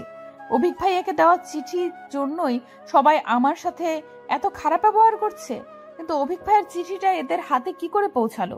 অভিক ভাইয়াকে দিয়েছিল নাকি বাড়িতে রেখে গিয়েছিল সেটা দেখেই, কিন্তু এরা জানবে কি করে যে চিঠিটা আমি লিখেছি? তাহলে কি হিমা নিজের বাঁচার জন্য? এইটুকু ভাবতে আমার পুরো পৃথিবী শূন্য হয়ে গেল। আমি কি করব আর কি বলবো বুঝে উঠতে পারছিলাম না। বুঝে উঠতে না পেরে সোফার উপরে বসে পড়লাম। আবির ভাইয়া আমার পাশ থেকে মায়ের কথাগুলো শুনে ফেলে চেঁচিয়ে ওঠে, তোমরা যে চিঠির জন্য হিয়াকে ভুল বুঝছো, ওই চিঠিটা হিয়া দেয়নি, তোমরা ভুল বুঝছো। তুই যা জানিস না তা নিয়ে কেন কথা বলছিস? আর ওই মেয়ের হয়ে তুই কেন কথা বলছিস? হিমা এমন একটা কাজ করবে আমিও কখনো ভাবতে পারিনি, কিন্তু আমরা সবাই হাতের লেখা মিলিয়ে দেখেছি ওটা হিয়ার লেখার চিঠি। নিজের চাচাতো ভাইকে ওভাবে কেউ চিঠি লেগেছে? আমার সম্পর্কে সবার এত খারাপ ধারণা দেখে আমার মরে যেতে ইচ্ছে হচ্ছে। হিমার একটা ভুল আজ আমাকে এখানে এনে দাঁড় করিয়েছে। যারা আমাকে এত ভালোবাসতো তারা আমাকে ভুল বুঝছে। মা ওটা হিয়াই লিখেছিল, তবে অন্য একটা মেয়ের জন্য। ওই মেয়েটাই ওকে বলেছিল চিঠিটা লিখে দিতে। তোমরা অবিক ভাইয়াকে জিজ্ঞেস করনি? অবিক ভাইয়া তো জানে সব, ওই চিঠিটা কে দিয়েছিল। ভাইয়াকে জিজ্ঞেস করলে তো সব সত্যিটা জানা যাবে। আবির, তুই এর মধ্যে নাক কেন গলাচ্ছিস? তুই কি করে জানিস চিঠির কথা? তোদেরকে তো বলিনি কিছু। আর আমার ছেলেকে এসব ঝামেলার মধ্যে টেনে আনবি না। ওকে আমি জিজ্ঞেস করেছিলাম যে ও কাউকে পছন্দ করে কিনা, ও না বলেছে। কিন্তু চাচি, অবিক ভাইয়াকে জিজ্ঞেস করা দরকার। সত্যিটা না জেনে আপনারা হিয়াকে কিভাবে দোষারোপ করতে পারেন? আমি আর এইসব নিয়ে কোনো কথা শুনতে চাই না। আর আবির, বড়দের সাথে সম্মান দিয়ে কথা বলতে শিখো। বেয়াদবি কোথা থেকে শিখছো? সবাই যে যা রুমে চলে যাও, কাল সকালে হিয়ার বিয়ে। এই নিয়ে আমি আর কোনো কথা শুনতে চাই না। এই মেয়েকে যত ঘরে রাখা যাবে তত খারাপ। আরও ছেলে মেয়ে আছে, তাদেরকে তো বিয়ে দিতে হবে। যার এই বিয়ে পছন্দ হবে না সে কালকের জন্য বাড়ি থেকে চলে যেতে পারো। শেষের কথাগুলো কাকা আবির ভাইকে উদ্দেশ্য করে বলল। আমি বারবার হিমার দিকে তাকাচ্ছি। ভয়ে হিমার মুখ হলুদ হয়ে গেছে। ও ভয়ে আছে যে সবাই যখন জানতে পারবে যে চিঠিটা ওই দিয়েছিল তখন কি হবে। আমার সাথে সাথে ওর জীবনটাও শেষ হয়ে যাবে। বড় কাকার কথাগুলো শুনে সবাই রুম থেকে বের হয়ে যাচ্ছিল। তখন আবির ভাইয়া বলে উঠল, হিয়াকে যদি তোমরা বিয়ে দিতেই চাও তবে আমার সাথেই দাও। কথাটা বলার সাথে সাথেই মেছু কাকা আবির ভাইয়ার গালে একটা থাপ্পড় বসিয়ে দিলেন। আমরা সবাই অবাক হয়ে গেছি। চাচিও এগিয়ে গিয়ে বললেন, কেন এই মেয়েকে তুই কেন বিয়ে করবি? দেশে কি মেয়ের অভাব পড়েছে? আমার ছেলের জন্য এইরকম একটা মেয়েকে বেছে নেব? সবার কথাগুলো আমার অন্তরে ঝাঁঝরা করে ফেলছিল। কষ্টে আমার বুক ফেটে যাচ্ছিল। আমার মা আমার পাশে দাঁড়িয়ে কান্না করছে, বাবা মাথা নিচু করে দাঁড়িয়ে আছে। আমার জন্য আমার বাবা মায়ের কষ্টটা আমি কিছুতেই সহ্য করতে পারছি না। ভালোবাসা পাওয়া কি এতটাই কষ্টের? আমার নিজের ব্যবহারে নিজেরই ঘৃণা হচ্ছে। আমি সকালে ওইভাবে না গেলে হয়তো সবাই আমাকে আর আমার মা বাবাকে এত অপমান করতো না। এরা নিজের মানুষ হয়েই এমন ব্যবহার কি করে করতে পারছে? মা আমাকে টেনে বের হয়ে আসলেন, বাবাও মাথা নিচু করে চলে আসলেন। বড় চাচা আবির ভাইকে বলতে লাগলো, বড় হয়েছে ঠিকই, কিন্তু কোথায় কি বলতে হয় তা শেখোনি। কোন সাহসে তুমি ওকে বিয়ে করতে চাও? ওই মেয়েকে কিছুতেই আমি আমার ছেলের বউ হিসেবে মেনে নিব না। প্রথমে অভিক, তারপর ওই ছেলেটা কি যেন না, সাহিল, ওদেরকে পটাতে পারেনি আর এখন আমার ছেলের পিছে পড়েছে। আমি ওখানেই দাঁড়িয়ে পড়েছি আবির ভাইয়ের উত্তর শোনার জন্য। মা আমাকে টানছে চলে যাওয়ার জন্য। বাবা ঘরে চলে গেছে, বড় কাকাও দরজার বাইরে চলে এসেছেন। তখন আবির ভাইয়া বলে উঠল, আমি হিয়াকে বিয়ে করে নিয়েছি। আবির ভাইয়ার মুখে এরকম কথা শুনে সবাই পাথরের মতো নিশ্চুপ হয়ে গেল। বড় কাকাও থেমে গেছে। মা আমার হাতটা ছেড়ে দিল। কেউ যেন বুঝতে পারছে না যে আবির ভাইয়া আসলে কি বলছে। আবির ভাইয়ার মা কান্না শুরু করে দিলেন। তারপর বললেন, আবির, তুই কি বললি? আমি হিয়াকে বিয়ে করে নিয়েছি। শুনেছ এবার? হিয়া এখন আমার স্ত্রী। দুনিয়ার আর কারো শক্তি নেই ওকে বিয়ে দেওয়ার। বিবাহিত একটা মেয়েকে আর কি বিয়ে দিবে? আর হিয়া বাড়ি থেকে আমার কাছে গিয়েছিল, সাইলের কাছে নয়। হিয়া শুধু আমাকেই ভালোবাসে, অবিক ভাইয়াকে নয়। পুরো বাড়ি জুড়ে যেন মুহূর্তেই নীরবতা ছেয়ে গেল। বড় কাকা হিমাকে দিয়ে বাবাকে ডেকে পাঠালেন। সবাই আবার ওখানে বসলো। বড় কাকা আমাকে বললেন, আবির যা বলছে তা কি সত্যি? আমি একবার আবির ভাইয়ের দিকে আর একবার সবার দিকে তাকালাম। তারপর আস্তে আস্তে বললাম, হ্যাঁ, আবির ভাই ঠিকই বলেছে। বাবা এইবার আমাকে মারার জন্য উদ্যত হলে আবির ভাইয়া বাবাকে থামিয়ে দিয়ে বলল, কাকা আপনি ওর গায়ে হাত তুলবেন না, ও এখন আমার স্ত্রী। আবির ভাইয়ের সাহস দেখে শুধু আমি না, রুমের বাকি সবাই অবাক হয়ে গেল। বাবা রেগে ফেটে পড়ছেন। তারপর বললেন, বেশ, রাখ তোর বউ তোর কাছে। আজ থেকে আমি ধরে নিলাম যে আমার মেয়ে মরে গেছে। তুই আর কখনো আমার চোখের সামনে আসবি না। আমার কোনো মেয়ে নেই, আমার একটা ছেলে আছে শুধু। বলেই রাগে ফুঁসতে ফুঁসতে বাবা মায়ের হাত ধরে টানতে টানতে নিয়ে গেল ওখান থেকে।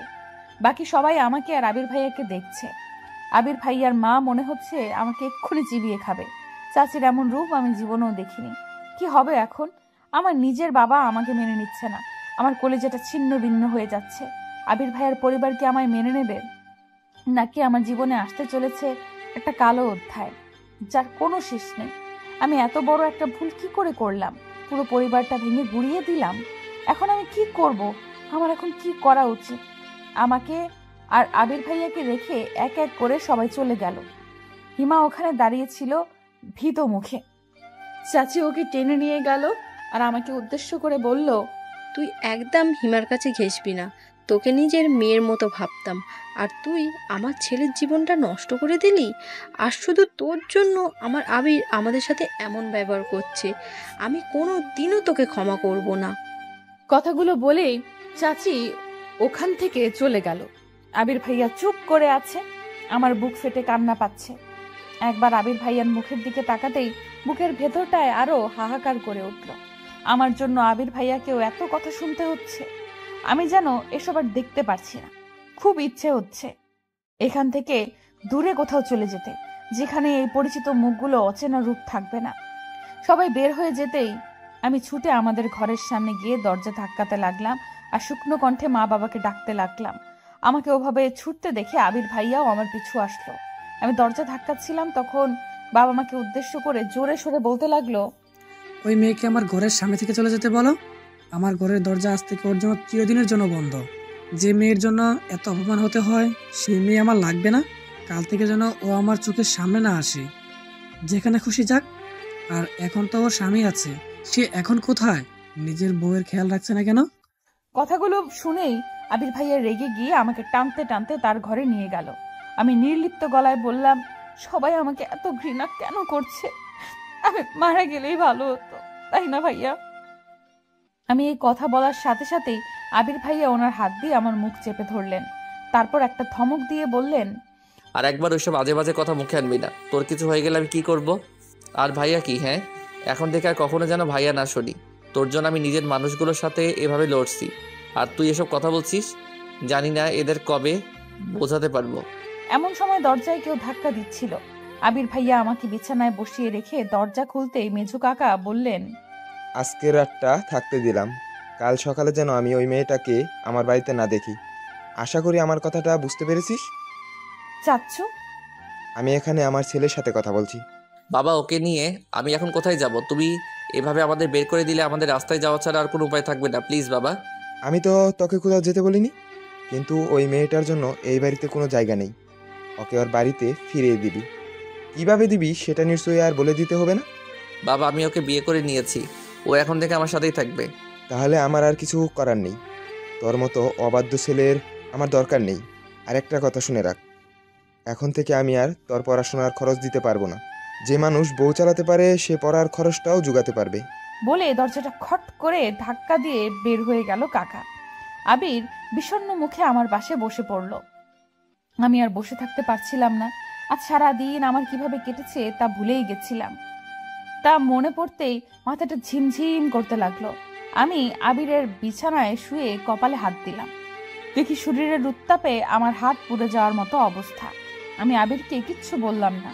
এমনিতেই বাড়িতে রাবণের চিতা জ্বলছে, তার উপর আমার এই জ্বর। কতক্ষণ কেটে গেছে জানি না। চোখ খুলতেই দেখতে পেলাম যে আবির আমার কপালে কাপড় ভিজিয়ে দিয়ে রেখেছে আর আমার পাশেই বিছানার উপরে বসে আছে।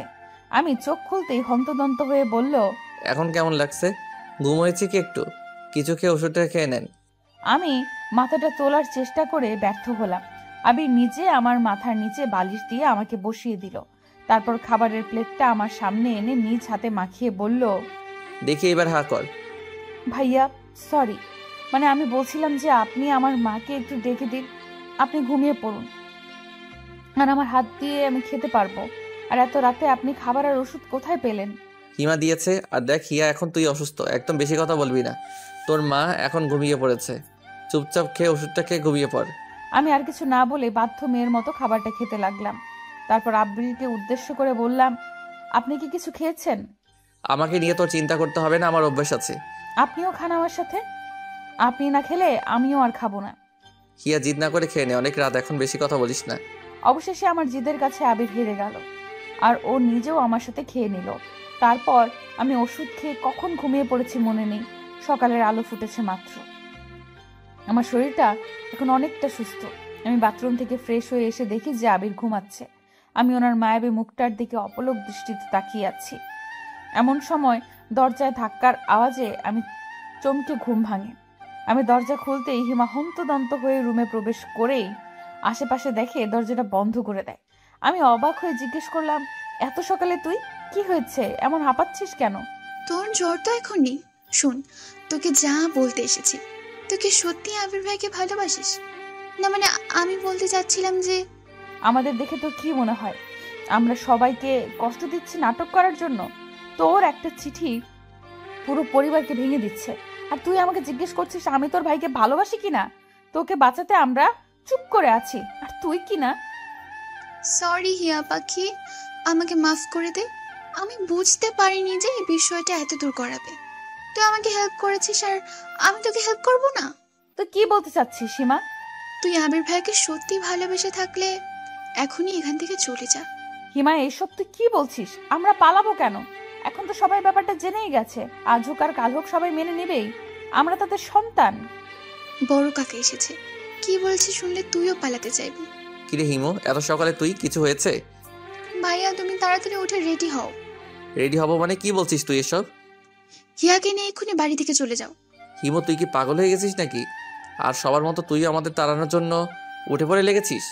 বড় কাকা এসেছে, বাবা আর কাকারা সবাই কথা বলছে ওই ঘরে। আমি মাত্র শুনে আসলাম। কি বলছে সবাই? বড় কাকারা আর সবাই মিলে এই সিদ্ধান্ত নিয়েছে যে এখনকার মতো তোদের মেনে নেবে, কিন্তু কাউকে কিছু জানাবে না। তারপর আবির ভাইয়া চলে যাওয়ার পর তোদের ডিভোর্স পেপার রেডি করবে, আর সেখানে যেভাবেই হোক একবার তোমাদের সাইন করলেই সব শেষ। হিয়া তোকে আবার বিয়ে দিয়ে দেবে, আর বিয়েটা তখনই দেবে যখন আবির ভাইয়া শহরে থাকবে। আবির ভাইয়া যেন তা জানতে না পারে, তার জন্য। আর একবার বিয়েটা হয়ে গেলেই খেল খতম। আর বাবা আর মেজো কাকা বড় কাকার ওই আইডিয়ার সাথে একমত হয়েছে। আমি সাধারণত এত সকালে উঠি না, কিন্তু সবার চেঁচামেচি শুনে উঠে এসব শুনতে পাই। ওরা এখনো সব কিছু প্ল্যান করছে, কিভাবে কি করবে। আমি তো ওদের কাছে ছুটে এলাম এসব জানানোর জন্য। মগের মুল্লুক পেয়েছে নাকি? আমরা কি ছোট বাচ্চা নাকি যে উল্টাপাল্টা বোঝাবে আর তাই বুঝবো? আমি কিছুতে এসব হতে দেব না। আর আমাদের ডিভোর্স পেপার কি করে পাবে? আমাদের তো তুই ভাইয়া আসলেও কি তোমরা বিয়ে করেছো নাকি সব? চুপ করবি? এত বেশি কথা কেন বলিস? বিয়ে না করলে এত বড় মিথ্যে কথা বলার সাহস হচ্ছে আমাদের? আমরা বিয়ে করেছি, তবে তবে কি? আসলে আমাদের কাগজ এখনো হাতেই পাইনি, তাই না? আর আমরা কিছুতেই বড় কাকার ফাঁদে পা দেব না। তার আগে বল, তুই কি 100% শিওর? 100% মানে 1000% শিওর। আর কিছুক্ষণ থাকলে ওরা চলে আসবে। আর ওদের হাতে পড়লে পালানোর রাস্তা খুঁজে পাবে না। তখন না পারবে বাড়ি থেকে বের হতে, আর না পারবে ওনাদের মুখের উপর কথা বলতে। বাবা তো সকালে চলে যেতেই বলেছিল, তাই এখন যাওয়াটাই যুক্তিযুক্ত। বাড়িতে থাকলেই ঝামেলায় পড়তে হবে। পরে সব ঠিকঠাক হলে বাড়ি চলে এসো ভাইয়া। এখন তুমি হিয়াকে নিয়ে বেরিয়ে পড়ো। আচ্ছা ঠিক আছে, আমরা এখনকার মতো চলে যাচ্ছি। তুই আমাদের আপডেট জানাস। কিরে তুই কথা বলছিস না কেন? যাবি না আমার সাথে নাকি তুই? অবশ্যই, আমি এখানে থাকলে তো আমাকে বিয়ে দিয়ে দিবে। আমি একাই আপনার কাছে চলে গিয়েছিলাম, আর এখন তো আপনার সাথেই যাব। এখন আর ভয় কি? ভয় হচ্ছে না? কিসের ভয়? আমি কোথায় নিয়ে যাব, কিভাবে রাখবো, কি খাওয়াবো, এসব ভেবে চিন্তা হচ্ছে না? আপনি যেখানে নিয়ে যাবেন আমি সেখানেই যাব। আপনি যেখানে থাকবেন আমিও সেখানেই থাকবো। আর আপনি যা খাবেন আমিও তাই খাবো। কষ্ট হলে সহ্য করতে পারবি? আপন মানুষদের থেকে এত কষ্ট যে মেয়ে হজম করতে পারে, সে অন্য যে কোনো কষ্ট হাসি মুখে বরণ করে নিতে পারে। আপনি শুধু আমাকে এখান থেকে দূরে নিয়ে চলুন। আমি আর এদের এমন ঘৃণার চাহনি সহ্য করতে পারছি না। আমি হিয়ার ঘরে যাচ্ছি, ওর কিছু প্রয়োজনীয় জিনিস নিয়ে আসছি। সবাই এখন বসার ঘরেই আছে। তোমরা তাড়াতাড়ি রেডি হয়ে নাও, বেশি দেরি করা যাবে না। আবির ফ্রেশ হয়ে আসতে আসতে হিমাও একটা ছোটখাটো ব্যাগ নিয়ে হাজির হলো। ওই ব্যাগে কি আছে আমি নিজেও জানি না। ব্যাগের সাথে সাথে হিমা কিছু টাকাও তুলে দিল আবিরের হাতে, আর বলল, কিছু আমার জমানো টাকা, কিছু মায়ের জমানো টাকা, আর কিছু বাবার টাকা থেকে নিয়েছি। কত আছে জানি না, তবে 15-20 হাজার হবে হয়তো। তুই সবার টাকা চুরি করেছিস কেন? এসব নিয়ে এখন তোমার ভাবতে হবে না। মা বাবা যা বলে সেটা পরে দেখা যাবে। তারা এমনিতেই বুঝবে যে টাকাগুলো তুমি নিয়ে গেছো। আমার কিছু হবে না। আর তুমি না থাকলে গালাগালি কাকে করবে? তোমরা তাড়াতাড়ি বের হও, আর হিয়ার খেয়াল রেখো। ও বাইরে কখনো থাকেনি তো। সেটা তোকে বলে দিতে হবে না। তুই নিজের খেয়াল রাখিস, আর এমন কোনো ভুল করিস না যা পুরো পরিবারের জন্য অভিশাপ বয়ে আনে। আমরা বের হব, আর তখনই দেখি যে আমার মা আমার দিকেই আসছে। তারপর কান্না বিজড়িত কণ্ঠে বলল, হিয়া, সবাই তোদের মেনে নিয়েছে। আবিরের পড়াশোনা শেষ হলে তাদের ধুমধামে বিয়ে দিয়ে দেবে। মায়ের আশা দেখে আবির ব্যাগটা খাটের তলায় লুকিয়ে ফেলল। হিমাও দরজার আড়ালে লুকিয়ে পড়ল। আমি মাকে জড়িয়ে ধরে কাঁদতে লাগলাম। তারপর বললাম, সবাই কোথায় মা? আমি জানতাম সবাই আমাদের ক্ষমা করে দেবে। সবাই বসার ঘরে তোদের নিয়ে আলোচনা করছে। আমি তোকে জানাতে আসলাম কথাটা। চল মা, ঘরে চল। মা, তুমি আমার জন্য 1 কাপ চা বানাও তো। যাও, আমি আসছি একটু পরে। মা খুশি মনে ওখান থেকে চলে যেতেই আমি আর আবির পা টিপে টিপে বাড়ি থেকে বেরিয়ে পড়লাম। হিমা বারবার দেখছিল যে কেউ আসছিল কিনা। অবশেষে আমরা সফলভাবে রাস্তায় পৌঁছে গেলাম। রাস্তায় কোনো রিক্সা ছিল না। আমরা হেঁটেই কিছু দূরে গেলাম। তারপর আবির কেউ একজনকে ফোন করে আসতে বলল। কিছুক্ষণ পর একটা রিক্সাওয়ালা আসতেই বুঝতে পারলাম যে আবির ওই রিক্সাওয়ালাকেই আসতে বলেছিল। আবির তাড়াতাড়ি রিক্সা চালাতে বলল, কেউ এসে পড়লে সব পণ্ড হয়ে যাবে। বাসে ওঠার আগে আবির হালকা কিছু নাস্তা আর পানীয় কিনে নিল দোকান থেকে। তারপর বাসে উঠেই আমরা নাস্তা করে নিলাম। আমার খেতে ইচ্ছে হচ্ছিল না, কিন্তু আবিরকে দেখলাম গোগ্রাসে গিলছে। হয়তো অনেক ক্ষুধা লেগেছে। আমরা দুজনেই চুপচাপ বসে আছি। আমি নীরবতা ভঙ্গ করে বললাম, আমরা এখন কোথায় যাচ্ছি? সর্বপ্রথম কেন কাজী অফিসে যেতে হবে? কিন্তু আমরা তো অলরেডি বিয়ে করে নিয়েছি। তাহলে আবার কাজী অফিসে কেন? এইভাবেই বিয়ে করে কি আমরা স্বামী স্ত্রী হইনি? আবার বিয়ে করতে হবে? আরে কাদি, কাগজ কলমে আমাদের বিয়ের রেজিস্ট্রি না থাকলে কেউ কি বিশ্বাস করবে সে আমরা বিবাহিত? তার জন্য। ও আচ্ছা। এখন কেমন লাগছে? খারাপ লাগছে খুব? ভালোই লাগছে। আপনি পাশে থাকলে খারাপ লাগা আমার ধারে কাছেও ঘেঁষতে পারে না। শেষের কথাগুলো বিড়বিড় করে বলায় হয়তো আবির শুনতে পাইনি, তাই আবার বলল, অমন বিড়বিড় করছিস কেন? যা বলার জোরে বল। না কিছু না। বাড়ি থেকে আবিরকে কল করেই যাচ্ছে। আবির কল রিসিভ করছে না। একটু পরেই হিমা কল করলো। আবির ফোনটা রিসিভ করতেই চাচির কণ্ঠ ভেসে এলো, আবির কোথায় তুই বাবা? তোর বাবা কাকারা সব মেনে নিয়েছে, বাড়ি ফিরে আয় বাবা। তুই আমাদের কিচ্ছু না জানিয়ে এভাবে চলে যেতে পারলি? কোথায় তুই বাবা? তাড়াতাড়ি বাড়ি আয়, সবাই তোদের জন্য অপেক্ষা করছে, আর কেউ কিচ্ছু বলবে না। মা, আমরা চলে এসেছি, অনেক দূর এসে পড়েছি, এখন আর ফিরে যাওয়া সম্ভব নয়। তুমি সবাইকে বলো যে কিছুদিন পর আমি হিয়াকে নিয়ে চলে আসব। কিন্তু বাবা, তুই তো হোস্টেলে থাকিস, হিয়াকে নিয়ে কোথায় থাকবি? পাগলামি করিস না বাবা, ফিরে আয়। আমি পাশে থাকায় আবির আর চাচির সব কথাগুলো শুনতে পাচ্ছিলাম। চাচি কথাগুলো বলা শেষ করতে না করতে ফোনের ওপাশ থেকে একটা মোটা পুরুষ কণ্ঠ ভেসে এলো। আমার বুঝতে বাকি রইল না যে এটা বড় কাকা। আবির, তুই যেখানে থাকিস না কেন, হিয়াকে নিয়ে এক্ষুনি বাড়ি চলে আয়। তোর সাহস হয় কি করে বাড়ির মেয়েকে নিয়ে পালানোর? আমি তো পালাইনি, বাবা আমাকে বের করে দিয়েছেন। আমি বলছি ফিরে আয়, যা করার বাড়ি থেকেই করা যাবে। আমাদের আজকে বিয়ে দিবেন কি বাড়ি গেলে? বেহায়া ছেলের কথা দেখো, আগে নিজের পায়ে দাঁড়া, তারপর বিয়ের কথা বলিস। লজ্জা করছে না আমার সামনে বিয়ের কথা বলতে? আপনারা হিয়ার জন্য জায়গায় বিয়ে দিতে চান, তাই না? এসব তোকে কে বললো? সত্যি কিনা তাই বলুন। তার মানে তুই সবটা জেনেই পালিয়েছিস? হ্যাঁ, আমি সব শুনে ফেলেছি, আমাকে আর বোকা বানাতে পারবেন না। আমি তোকে লাস্ট ওয়ার্নিং দিচ্ছি আবির, হিয়াকে নিয়ে ফিরে আয়, এর ফল কিন্তু ভালো হবে না। সরি কাকা, আমি আপনার এই অনুরোধটা রাখতে পারলাম না। আজকের মধ্যে বাড়ি না ফিরলে এই বাড়ির দরজা তোদের জন্য চিরদিনের জন্য বন্ধ হয়ে যাবে, এই আমি বলে রাখলাম। বলে এর আগে ফুসতে ফুসতে বড় কাকা কল কেটে দেয়। তার মানে হিমার কথাই ঠিক, আবিরের মুখটা চিন্তা ভাবনায় ডুবে আছে। আমার নিজেরই চোখে পানি চলে আসে আবিরকে দেখে। জানি না আবির আমাকে কোথায় নিয়ে যাবে, আর আমরা কিভাবেই বা থাকবো। এই অচেনা শহরে আমি আদৌ থাকতে পারবো কিনা জানি না। শেষ পর্যন্ত আমার ভাগ্যে এই ছিল, সাথে আবিরের জীবনটাও আমি কোনো অনিশ্চয়তার দিকে ঠেলে দিচ্ছি জানি না। আমরা বাস থেকে নেমে একটা রিকশায় উঠলাম। তারপর আবির আমাকে একটা কাজী অফিসের সামনে নিয়ে গেল। সেখানে আগে থেকেই নিশি আপু আর আবিরের আরেকটা ফ্রেন্ড ছিল। আমরা যাওয়ার পর আবির আমার সাথে ওই ছেলেটার পরিচয় করিয়ে দিল। তারপর আমরা কাজী অফিসের ভেতরে ঢুকলাম। সবকিছু হয়তো আগে থেকেই ঠিক করা ছিল, তাই আমাদের বিয়ের সবকিছু শেষ করতে বেশি দেরি হলো না।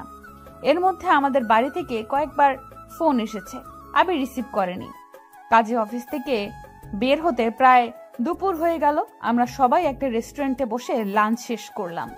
আমরা সেখানেই বসে আছি, এমন সময় হিমার ফোন দেখে আবির রিসিভ করলো। তখন হিমা বলে উঠলো, ভাইয়া তোমরা এখন বাড়ি চলে আসতে পারো, সবাই তোমাদের মেনে নিবে বলেছে। তুই তো বলেছিলি যে এসব নাটক এখন মেনে নেওয়ার অভিনয় করছো। হ্যাঁ বলেছিলাম, তবে এবার সত্যি মেনে নেবে বলেছে। বড় কাকা নিজে বলেছে যে আজকেই সব আত্মীয়দের দাওয়াত করবে তোদের বিয়ে উপলক্ষে, যদি তোরা আজ ফিরে আসিস তো। কি বলছিস তুই এসব? আজকে সবাইকে বলবে? এত তাড়াতাড়ি এত ব্যবস্থা কি করে করবে? আর এত তাড়াতাড়ি রং পাল্টানোর মানুষ তো কাকা নয়। সত্যি করে বল, কি হয়েছে?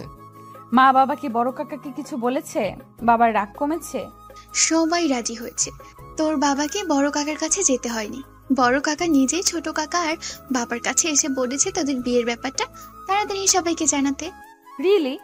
হ্যাঁ, আর মজার ব্যাপার কি জানিস? না বললে জানবো কি করে? অভিক ভাইয়া এসেছে। তার মানে অভিক ভাইয়াই কি বড় কাকাকে রাজি করিয়েছে? জানি না, তবে অভিক ভাইয়া ওনার এক বান্ধবীকে নিয়ে এসেছে। আমার তো মনে হয় গার্লফ্রেন্ড, গ্রামের বাড়ি দেখাতে নিয়ে এসেছে। ও তাহলে এই কাহিনী? কি কাহিনী? অভিক ভাইয়া বাড়িতে একটা মেয়ে নিয়ে এসেছে, ব্যাপারটা বুঝতে পারছিস? এতে বোঝার কি আছে, সে তো আবির ভাইয়া এনেছিল। দুইটা ব্যাপার এক নয়। তুই বলি না অভিক ভাইয়া যাকে এনেছে সে ওনার গার্লফ্রেন্ড হতে পারে, এই কারণেই বড় কাকা হয়তো আমাদের মেনে নিতে রাজি হয়েছে। নইলে নিজের পছন্দের মেয়েকে কি মেনে নিতে পারে? মানে তুই কি বলতে চাইছিস শিয়া? বড় কাকা নিজের ছেলের জন্য তোদের মেনে নিচ্ছে? শিওর না, তবে আমার যা মনে হলো তাই বললাম। আরে শোন, আমি মাকে সত্যিটা বলে দিয়েছি। কোন সত্যি? চিঠির ব্যাপারটা। আর কেউ জানে না? আর সবাইকে অভিক ভাইয়া বলে দিয়েছে যে চিঠি লেখাটা তোর থাকলেও ওটা অন্য একটা মেয়ে দিয়েছিল। আমার মনে হয় এজন্যই বড় কাকা কিছুটা শান্ত হয়েছে। সে যাই হোক, চাচি তোকে কিছু বলেছে? বকাঝোকা করলো অনেক, তারপর তোর কথা বলে অনুশোচনা করলো। নিজের মেয়ের দোষের জন্য তোকে কত কথা শোনালো। আমি হিমাকে বিদায় জানিয়ে কলটা কেটে দিলাম। ওখান থেকে বের হওয়ার পর নিশি আপু আবিরকে উদ্দেশ্য করে বলল, এখন তো তোরা লিগ্যালি হাজব্যান্ড ওয়াইফ, আর কেউ তোদের আলাদা করতে পারবে না। তোর বাড়ি থেকে যখন ডাকছে তখন তোদের বাড়ি চলে যাওয়াই উচিত। এখানে হিয়া কোথায় থাকবে? আমিও তো বাসায় থাকি তোর ভাইয়ের সাথে, মেসে থাকলে না হয় আমার কাছে রাখতাম, আর তুই তো হোস্টেলে থাকিস। ওকে যাত্রার কাছে রাখাটা ঠিক হবে না।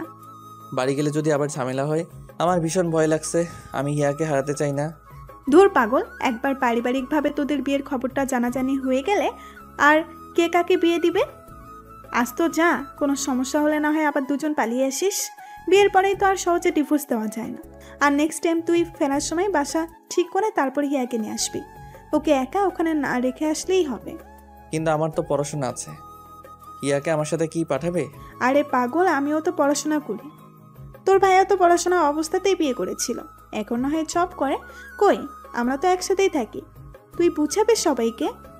আলাদা থাকতে সমস্যা নেই, কিন্তু যদি হিয়ার আবার বিয়ে দেওয়ার চিন্তা করে? তুই এক কাজ কর, তোর বাবার সাথে কথা বলে তারপর বাড়ি যা, তাহলেই তো হয়। Good idea. আমার বাবা একবার কথা দিলে তা কখনো ফেলবে না। নিশি আপুর কথা মতো আবির ওর বাবার সাথে কথা বলল।